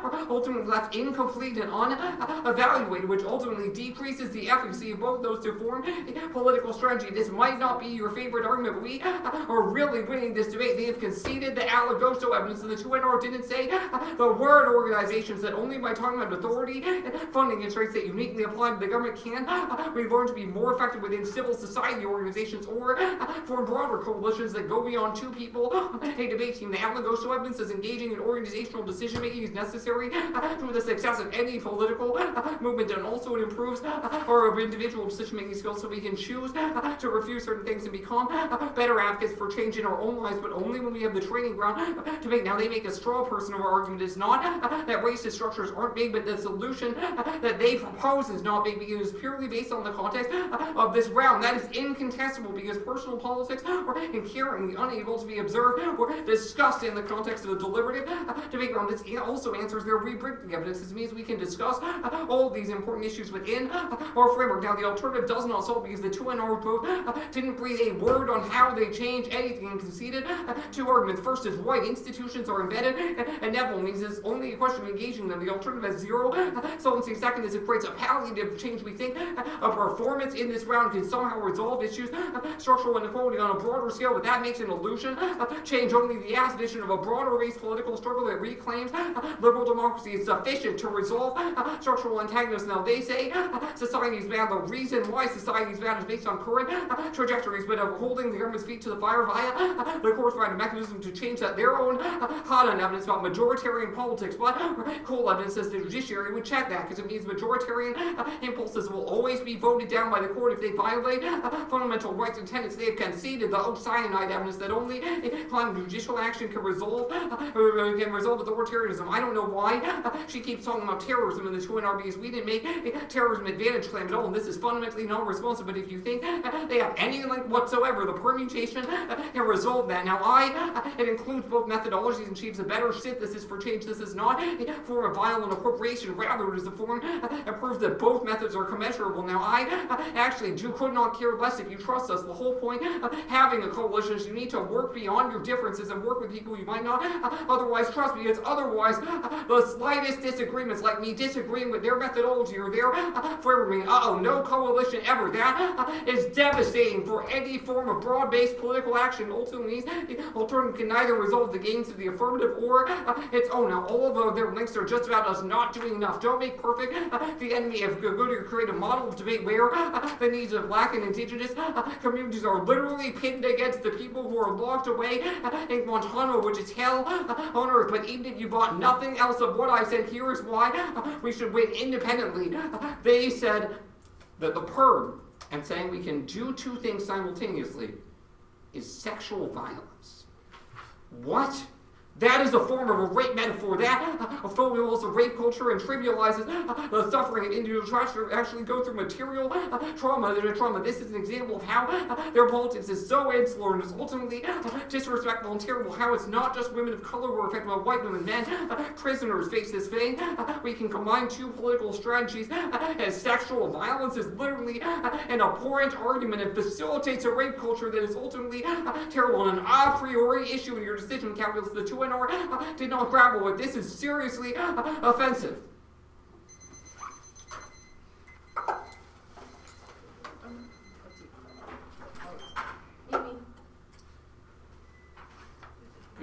Okay. Last statement in your tweet made this really, really simple. I vote in the opposite direction. I think that you enact the violence that's coming along with the rape culture that they're talking about because of how you deal with the permutation. It's not the words that were said from your mouth. It's how your mouth constitutes certain words. And so, for example, they're making an embedded argumentation about what kind of ground you actually get. Do you get to have the ground to forego one's consent? And that's the sexual metaphor. Like, there's no metaphor to that. It's like, look, you're literally papering over these people who are raped. We understand that raping happens via the genocide of those native people, i.e. when you don't care about how that politics is explicated or in relationship to other radical politics, it's literally one in which we don't care how you perform. I'm going to do whatever I want to you. Is that not rape? Right? Like, that's where I draw the line, because as a person who's never been raped, right? Like, I have no credence on what the moral efficacy or what that looked like, except here's what I think rape is. Here's what people talk about rape is, and then you rape them right here. And it doesn't have to be, I guess, penetration in a very material sense. And I think that that's where the distinction happens. Material doesn't always mean symbolic, and symbolic is not always metaphorical, right? Like, if we make metaphors about things, it does not mean that we can that we disavow the violence that happens. We also can make metaphorical interpretations like the terrorist interpretation that was getting made in the 2NR about how this works. When you're labeled as the terrorist, this becomes problematic. It wasn't that Jaraf was talking about terrorism. It's like, this is an example of this recreational papering over folks. I think that has nothing to do with large part of the debate. I thought that the rape culture came, and I can make the circle around the body politics, because I can also house this as not a ethical reasoning to do anything, but literally a way to deal with what happens as a result of living through those politics, right? Like, it doesn't seem that affirmative is coming to grips with the production of the liberal subject or the protection of those rights that everyone has access to. Is a disavow that everyone doesn't have access, because everyone is determined by something else, i.e. who or how much liberal we can be in the face of the sovereignty, right? And I think that you could be answering some of these questions very simple, right? Like, I don't think there's a big reach to this. Like, you could be topical. I think that you should gut most of this framework/policy business, because it's what got you in most of the trouble, right? I think you can have a policy-oriented business and have that as a net benefit. Like, all the stuff that you discuss, just don't have it as a framework, but discuss this as a net benefit, discussing your shit, so you get, like, solvency based off of your discussion versus you must follow these fucking rules, durka. That's a problem for people who've been used to following those same rules under juridical control. Right, and you're saying, oh yeah, politics is good. It's like, yeah, look, L, if you was part of the people who had to march across that long ass stretch, you wouldn't be like, politics is good. You also not the people who feel like politics is good when stop and frisk still happens. That doesn't feel quite right. Or Mr. President Obama never gets to be like Barack Hussein Obama. He gets to be Barack, right? This is the discussion in which it's very subtle, and this is why they was talking about those, relationships that we have, that the day-to-day becomes more political than the larger. Like, I weigh the claims about how the larger is more political, and then I look at the debate where they're talking about how they are talking about things bigger than themselves, right? Like, prison is way bigger than both of them, right? And that's something that they're grappling, and this is just one example about that grappling. I think that you could be like, look, and in fact, how do you think you're going to get rid of prisons? Engage their examples, right? Like, on face, like, look, you give all of these ratchet examples about how we can do this. Cool. Mumia, not even Mumia, but like, there's a question about Eddie Conway just came home, right? And it's like, really? How you think he just came home? What, y'all ranting outside the jail, like, bring Eddie home? No. Y'all naming a camp after him and housing him at Morgan? No. What brought him home? All that legal justification that we are talking about, all those political skills that brought him home. What will bring Mumia home? Not us sending letters to the jails and be like, yo, we love you, yo, we fans, we read all your books. No, but it's going to be some legal theorist who thought, well, maybe I can connect my relationship to my politics to a larger understanding. And I think that this is where, like, you may get in trouble. This is why I think peeling it back just a tad bit, going with some shy evidence to talk about your personal collective with, like, your personal informs your political, and so we must get good at how to weaving in the very personal into a larger political network, right? And that way you can steal all their body politics business and be like, yeah, but, yo, we must know what the evil guy's saying if they so damn evil. We must know what that means. We must know how the system works. They're going to be like, well, we don't need to be the system to, figure out how to... Yeah, cool. You answered that above when you was like, look, yo, don't penalize for doing the whole thing. We're role-playing just to see how the system works. That's probably... Like, you need a cop and robbers for cops and robbers to work. If it's a gang, come on now. And that's literally something that, like, they're going to agree that testing is good. That's why they get to shout at you like USFG bad. That's good for us to figure that shit out. That's all the advocacy skills that they're talking about. If that's true, then someone got to be that. You can't label us for having that internal body politic. If someone got to be that and you got to figure out how you get to be the activist and shit, right? Like, somebody got to role play the state. The argument that we're having is don't penalize us for doing that. Penalize us for how we have to do that, given the fact that that is a reality. That makes sense. Right, like, don't be like, oh, you're the impetus for stopping frisk. It's like, Doug, I put on a damn suit. That's what the fuck they do. Right? They stop and frisk people, so let's figure out what that means. Now, that may mean some radical politics, and this is where they're getting to, which is, yo, we got to decentralize that shit. I think it's a trap to go for that Trayvon Martin shit. Don't ever. When you get baited and you're cross-sex, do not ever do that. Right? When I say engage things, I think that engaging things on your terms, right? Like, if you begin to get into that, like, they're going to literally be like, come on, yo. You don't control the targeting and killing. You also sanctioned George Zimmerman to be the fucking security based on how you said that we get to pick the people in our community. That was a setup. You got to know where the debates are coming from for those examples. It's like, they're throwing you underneath the bus for, you say trial good. I'm surprised they didn't say what the Salem witch trials. I would have threw them straight underneath the bus for that shit. Like, really? Of my peers? When the fuck do my peers get to sit in the room to judge whether we guilty or not? Really?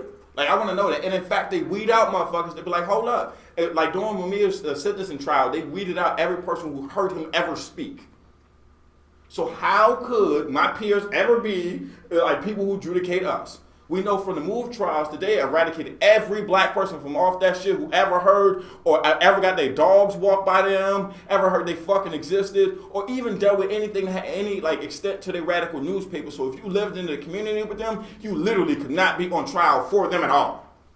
No character witnesses, and this is the shit you need to be saying, because when you give these examples, it's like, okay, yeah, you're right, but Rachel Dentil was up on motherfucking stand, and where was her motherfucking riot? And it wasn't even no stand for her. That was the wild shit. Like, that was nuts. It's like, whenever they come in contact with, that's not that the law bad, because black people can come up with laws in their motherfucking house, like flush the toilet after you're done. Cool, that could be a law, but the way in which they predetermine the directionality of law, this is the argument in which they're going for at the end of that shit. You need to be like, look, your directionality is some bullshit. You tell us that, you're going to piss on us and call it rain. Like, you need to go in and, throw the, civil rights acts underneath the bus, for example. Right? Because that's what they're claiming is redemptive politics, right? And it's like, really? That liberal subject also said that slavery was good. That was a fucking policy. and yet you get to be like, yeah, we gonna say that's what? Like, that's what I mean. And it's like, at best, they're gonna be like, no, we shouldn't pay attention to the state because that was like a commercial endeavor. Your argument is this is who passing the buck again? Really? Not yours is mine, right? And I think that the way in which you deal with this, we'll drop down to the more simpler part of the debate. Well, I think it is, which is the body politics coalitional business. I think you should have, like, and this is some petty shit to me in my book. I'm all about being petty, right? When you move outside the lines, like when you gave your performance, for example, it said that we should move out basically outside of the current normalized jurisdiction. If that's true, why don't you have a negative permutation and be like, cool, my nigga. If you say perm good, we'll show you how a coalition's supposed to work. It's watch me do me, right? It's like on some man in the mirror shit. Like that's the permutation from the negative. It's like whole time you don't think that we're doing anything different. If that's true, we're having to test the competition the other direction because you don't get to control what the fuck we do. I'ma sell me, my nigga. Like Kanye said, I'm the best seller of me. If that's true, then what the fuck is you doing? How could you sell me better than me? Black slaves were more successful selling and saving black slaves than white people ever were. We know this because Haitian motherfucking slaves died a lot quicker, right? Like we know Caribbean slaves died a lot quicker than like native, like, North American slaves, but that's partly because mulattoes were fucking running the damn show because they wanted to drive their slaves harder. Like we know that how this works, right? Like we know that exchange value is something that's important. It's like, well shit, smack them home. I thought that like, this connection with the contraceptives was interesting. I think that it probably should have went farther for both sides, right? And I think that, like, for example, I think you can talk about how it wasn't a governmental policy to do like Planned Parenthood, but that's exactly what the fuck they talking about. Like they talking about all the little side pocketed shit that people get to do off in the cut and never can be held accountable for. At least your ass says that we can have redemptive politics and at least begin to hold those people accountable. Even because that's your spillover claim. It's like, oh, that shit happens with Guantanamo, we can fix that shit, and then we can use the same kind of tribal stuff to be able to fix a lot of the other shit that's going on everywhere else. If that's true, then you can be like, look, we just put them on trial, fuck it. And of course, y'all can be the peers. I don't know why you allowed them to say we can't be the peers. I thought that shit was wild. I was like, what? Of course you could. You can bring anybody you want. Fuck that. That's how radical we changed that shit. And according to, like, for them, they either had to be like, no, you're not really going to do that. Or, yo, the USFG wouldn't do that, so even if you would, that don't matter. And then your whole argument is, we knew it in them. We not them.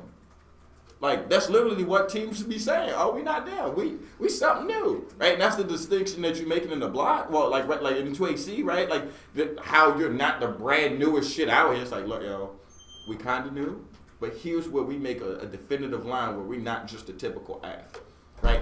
And if you're telling me how your affirmative gets to wear its skin, then I vote for a lot of your because, like, for example, when I made the suggestion about changing your framework to solvency, it was so I can vote for the solvency claim and not have to vote for framework, right? Like, I don't have to vote that their work should be in a frame. I can just vote that yours being in a frame is good. That makes sense? For sure, that makes sense. Back to the contraceptive thing, going a little bit farther. I think that you can go a little bit farther to say that, like, for example, like, describe some of them tools, right? And then describe their arguments as them damn tools, right? Like, what the fuck does it mean to strap on gloves and they want to be safe, but you're saying protect white safe space? Like, what does it mean to, you say condom put on and to insulate, like, really play with that, because that's an understanding that you have a mastery of the language and the example. Right? Because it's not enough to cite how many times it keep happening. But we know as early as late as the 1990s, mothers in Similac coke was being put into their shit on purpose though. Right? Like either for them to be overdosing, feeding their babies and shit, or literally come up as people who got like drugs in their system so they can get locked up. So even if it's not their babies who are being taken by, like literally, oh shit, the addiction has gotten them. The jail or the like judicial system has definitely gotten them. Right? We know that shit because the same fluoride cases that happened in 95 in New Jersey was the impetus for them finding that shit out. Right? So if that's true, then it's like you ain't got to reach too far to go back home. If you tell me my home is a genocidal space, I think you also need to go as far as to tell me why spaces get mapped like that. it probably would be a good ass shit to talk about how the Marshall Plan does this shit for everywhere globally. Right, and tell you how, like, for example, inner cities are mapped towards most Marshall plans so they can be able to, like, they're surrounded by highways. Right, we learned this from the high school transportation infrastructure project, right? Like, we know that. So if that's true, then cite me that shit and be like, look, when they talk about it's all fine and dandy, yeah, ask Watts what the fuck that freeway felt like. All fine and fucking dandy because they said it was good for the group. The majority rules, really? That says fuck niggas $100,000. Right? And then when you say that, like, slavery is attached, go to the history and say that, like, the Romans had fucking slaves. Right? Like, when you talk about where's the heart of democracy? And they go like, well, yeah, we have representative democracy. The direct democracy actually solves. They had slaves too, non-unique. Jesus knew it. What's up? Right? And this is, like, your example is, and this is, like, Orlando Patterson was probably right when he said that, yes, every democracy had a slavery. Your argument is that, because when you bring it down to the very personal level, where do we have a democratic coalition is what I thought they were asking. And I thought that, like, in a roundabout way, you got to be like, yeah, we the slaves to your shit because you get to take our shit and then use it for yourself. That needs to be the explanation of it. That's why I didn't vote there. I was like, that shit don't make sense to me. I'm not going to connect the dots. It's intuitive. But it would be unfair for them because how the fuck was they supposed to see that? Like, I don't get how was they supposed to see that that's all how that works. But this is why I hold you to some thresholds. One, the better decision-making skills. I was just like, better for who? If they're like, it's better for the larger liberal subject, I guess. But if you don't answer the headly evidence with what does it mean for you to spew back the project of deconstruction inside of its own project? I was like, yeah, I don't even know what to do with that, right? Like, what does it mean to speak a law and then banishing that if law is what's inculcated in the first place? I think that there's a witty answer to that. We got to start somewhere. And if you're right, you should be more specific about how this particular law could be racist, and we'll deal with that now. If you're talking about interpersonal so damn good, let's deal with that now. Tell me how this specific law is racist. No? Yes, no. Okay, because then as they get to engaging you, you be like, see, I told you that discussion was good. And even if it's not, you be like, Judge, look, this discussion was good. You don't like this shit. I know, Iggy, you don't like pulling the trigger off this shit, but you can pull it right here. Because even if you thought this discussion was some shit, where else do this happen besides in debate? And they say debate good already. We have. Vote for fucking debate. That's what you initially go for, but make it so I have to vote for debate or this never happened. Not they go home. Right? Because that's what they're waging. It's like, well, I mean, colored people go home if we do debate like y'all. Because that's the kind of decision-making skills. We don't have a home thanks to those kind of decision-making skills. I think you need to turn it and say that those folks, one, didn't have an exclusive nature on those kind of decision-making skills, the ones that were genocidal. Right? Like, it wasn't just the white people, or wasn't people who was aligned with a genocidal project. It was all the motherfuckers who didn't even know that they was on the damn moving train.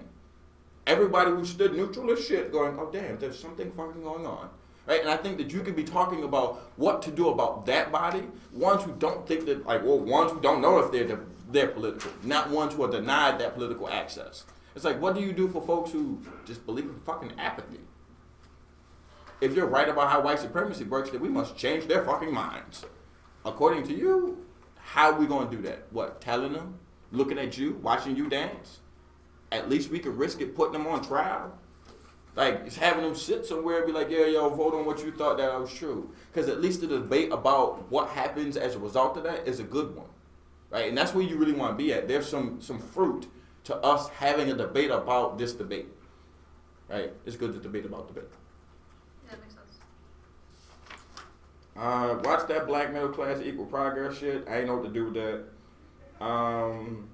This permutation encloses or does both. I thought that shit was weird. I think that y'all two need to say that y'all coalition, and that's particular. Even if you two white people, so the fuck what? Alright, the paper over that particular difference is damaging for them. Alright, that could be just something you add as a one-liner in there. This local versus broad, bad move. You stay away from that. Because I don't know what that local is, and it was sounding real bad in crosshairs. I was like, you know what, that local could be us, and if you saying fuck us, then why vote for you?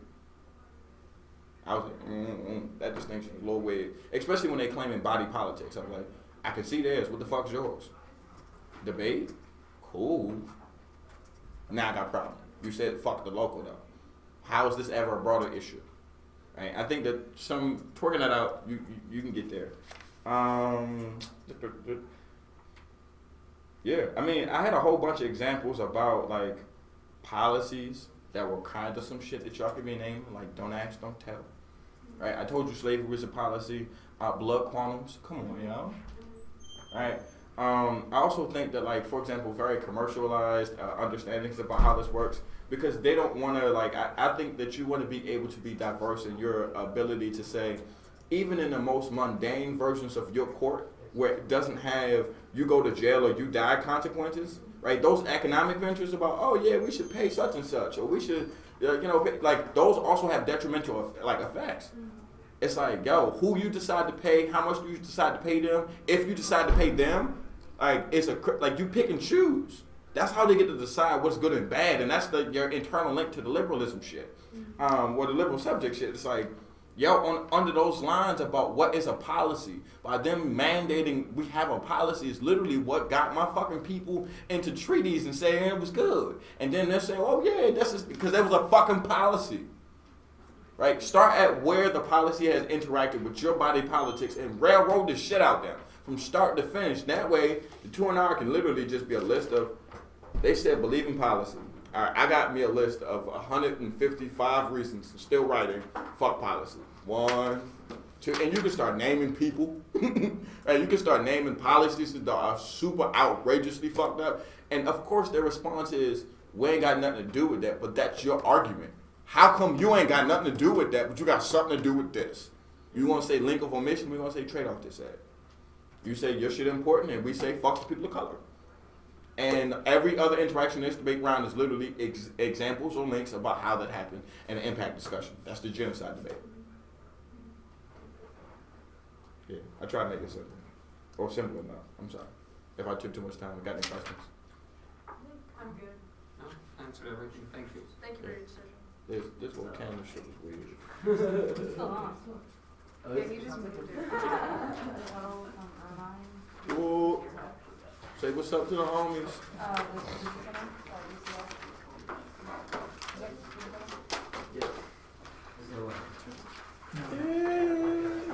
You know, if you hold the camera in front of a gangster for too long, he'll show you his real side. Start taking real, like, effeminate photos. Like, nipple clamps. It would be great. I love this little camera. This is wonderful. I got the point and shit. Hey, Julian. Can you settle this here? Did you end up settling? No, I'm not gonna settle it. Oh. Wait. Okay. Fair enough. Yeah, keep your shit. It was a weird Nah, you don't really want to vote.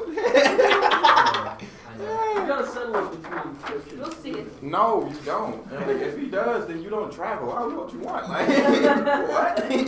All right, cool. You lost, y'all. I already know. You should have beat me. Sit down. And, like, how would it be, though? Like, think about it. You can be your coach, but you get your ass whooped by everyone else. That's a bad look. You really don't want that. Like, you want to have that, like, mysterious nature. Like, my coach is the truth. And I know, because none of y'all can beat him. That's cool for me. Like, what? Come on, I rock the tournaments with Steven Davis. I got, like, that has to be your mindset. Like, you got to be like, okay, cool. I know y'all didn't debate my coach, or y'all can't beat my coach, or we got one of them. I can trust this thing. That's what's really good. You got to. It's like, come on now. And it would be cool, like, one day, like, look, Jonah, after this debate shit is over, let's go. Like, you want to have that to be a camp debate. Throw down and you embarrass him. Like, Get a couple years of training yes. under my belt. It's not even a training, it's like letting him feel like he good, because he watched you do it all. And then you bust his ass. Right. It's like, We'll yeah. see you in 3 years, though. Are you, is anybody doing the draft? No. It's around the.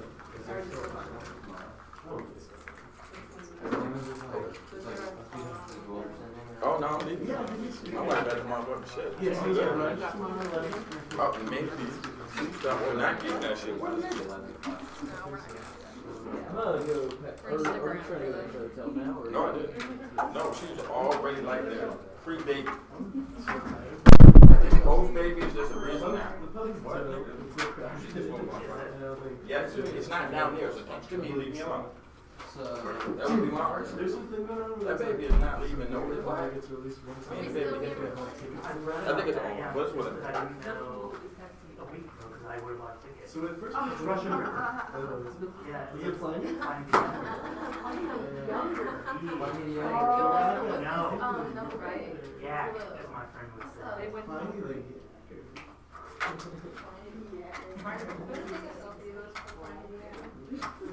So, Man, he can just not focus on anything else. Bitches hate that nigga for that. Like, I be like a nigga. Bobby says, what up, Biggie? Alright. Stop button. Yeah, press the stop button. Press it.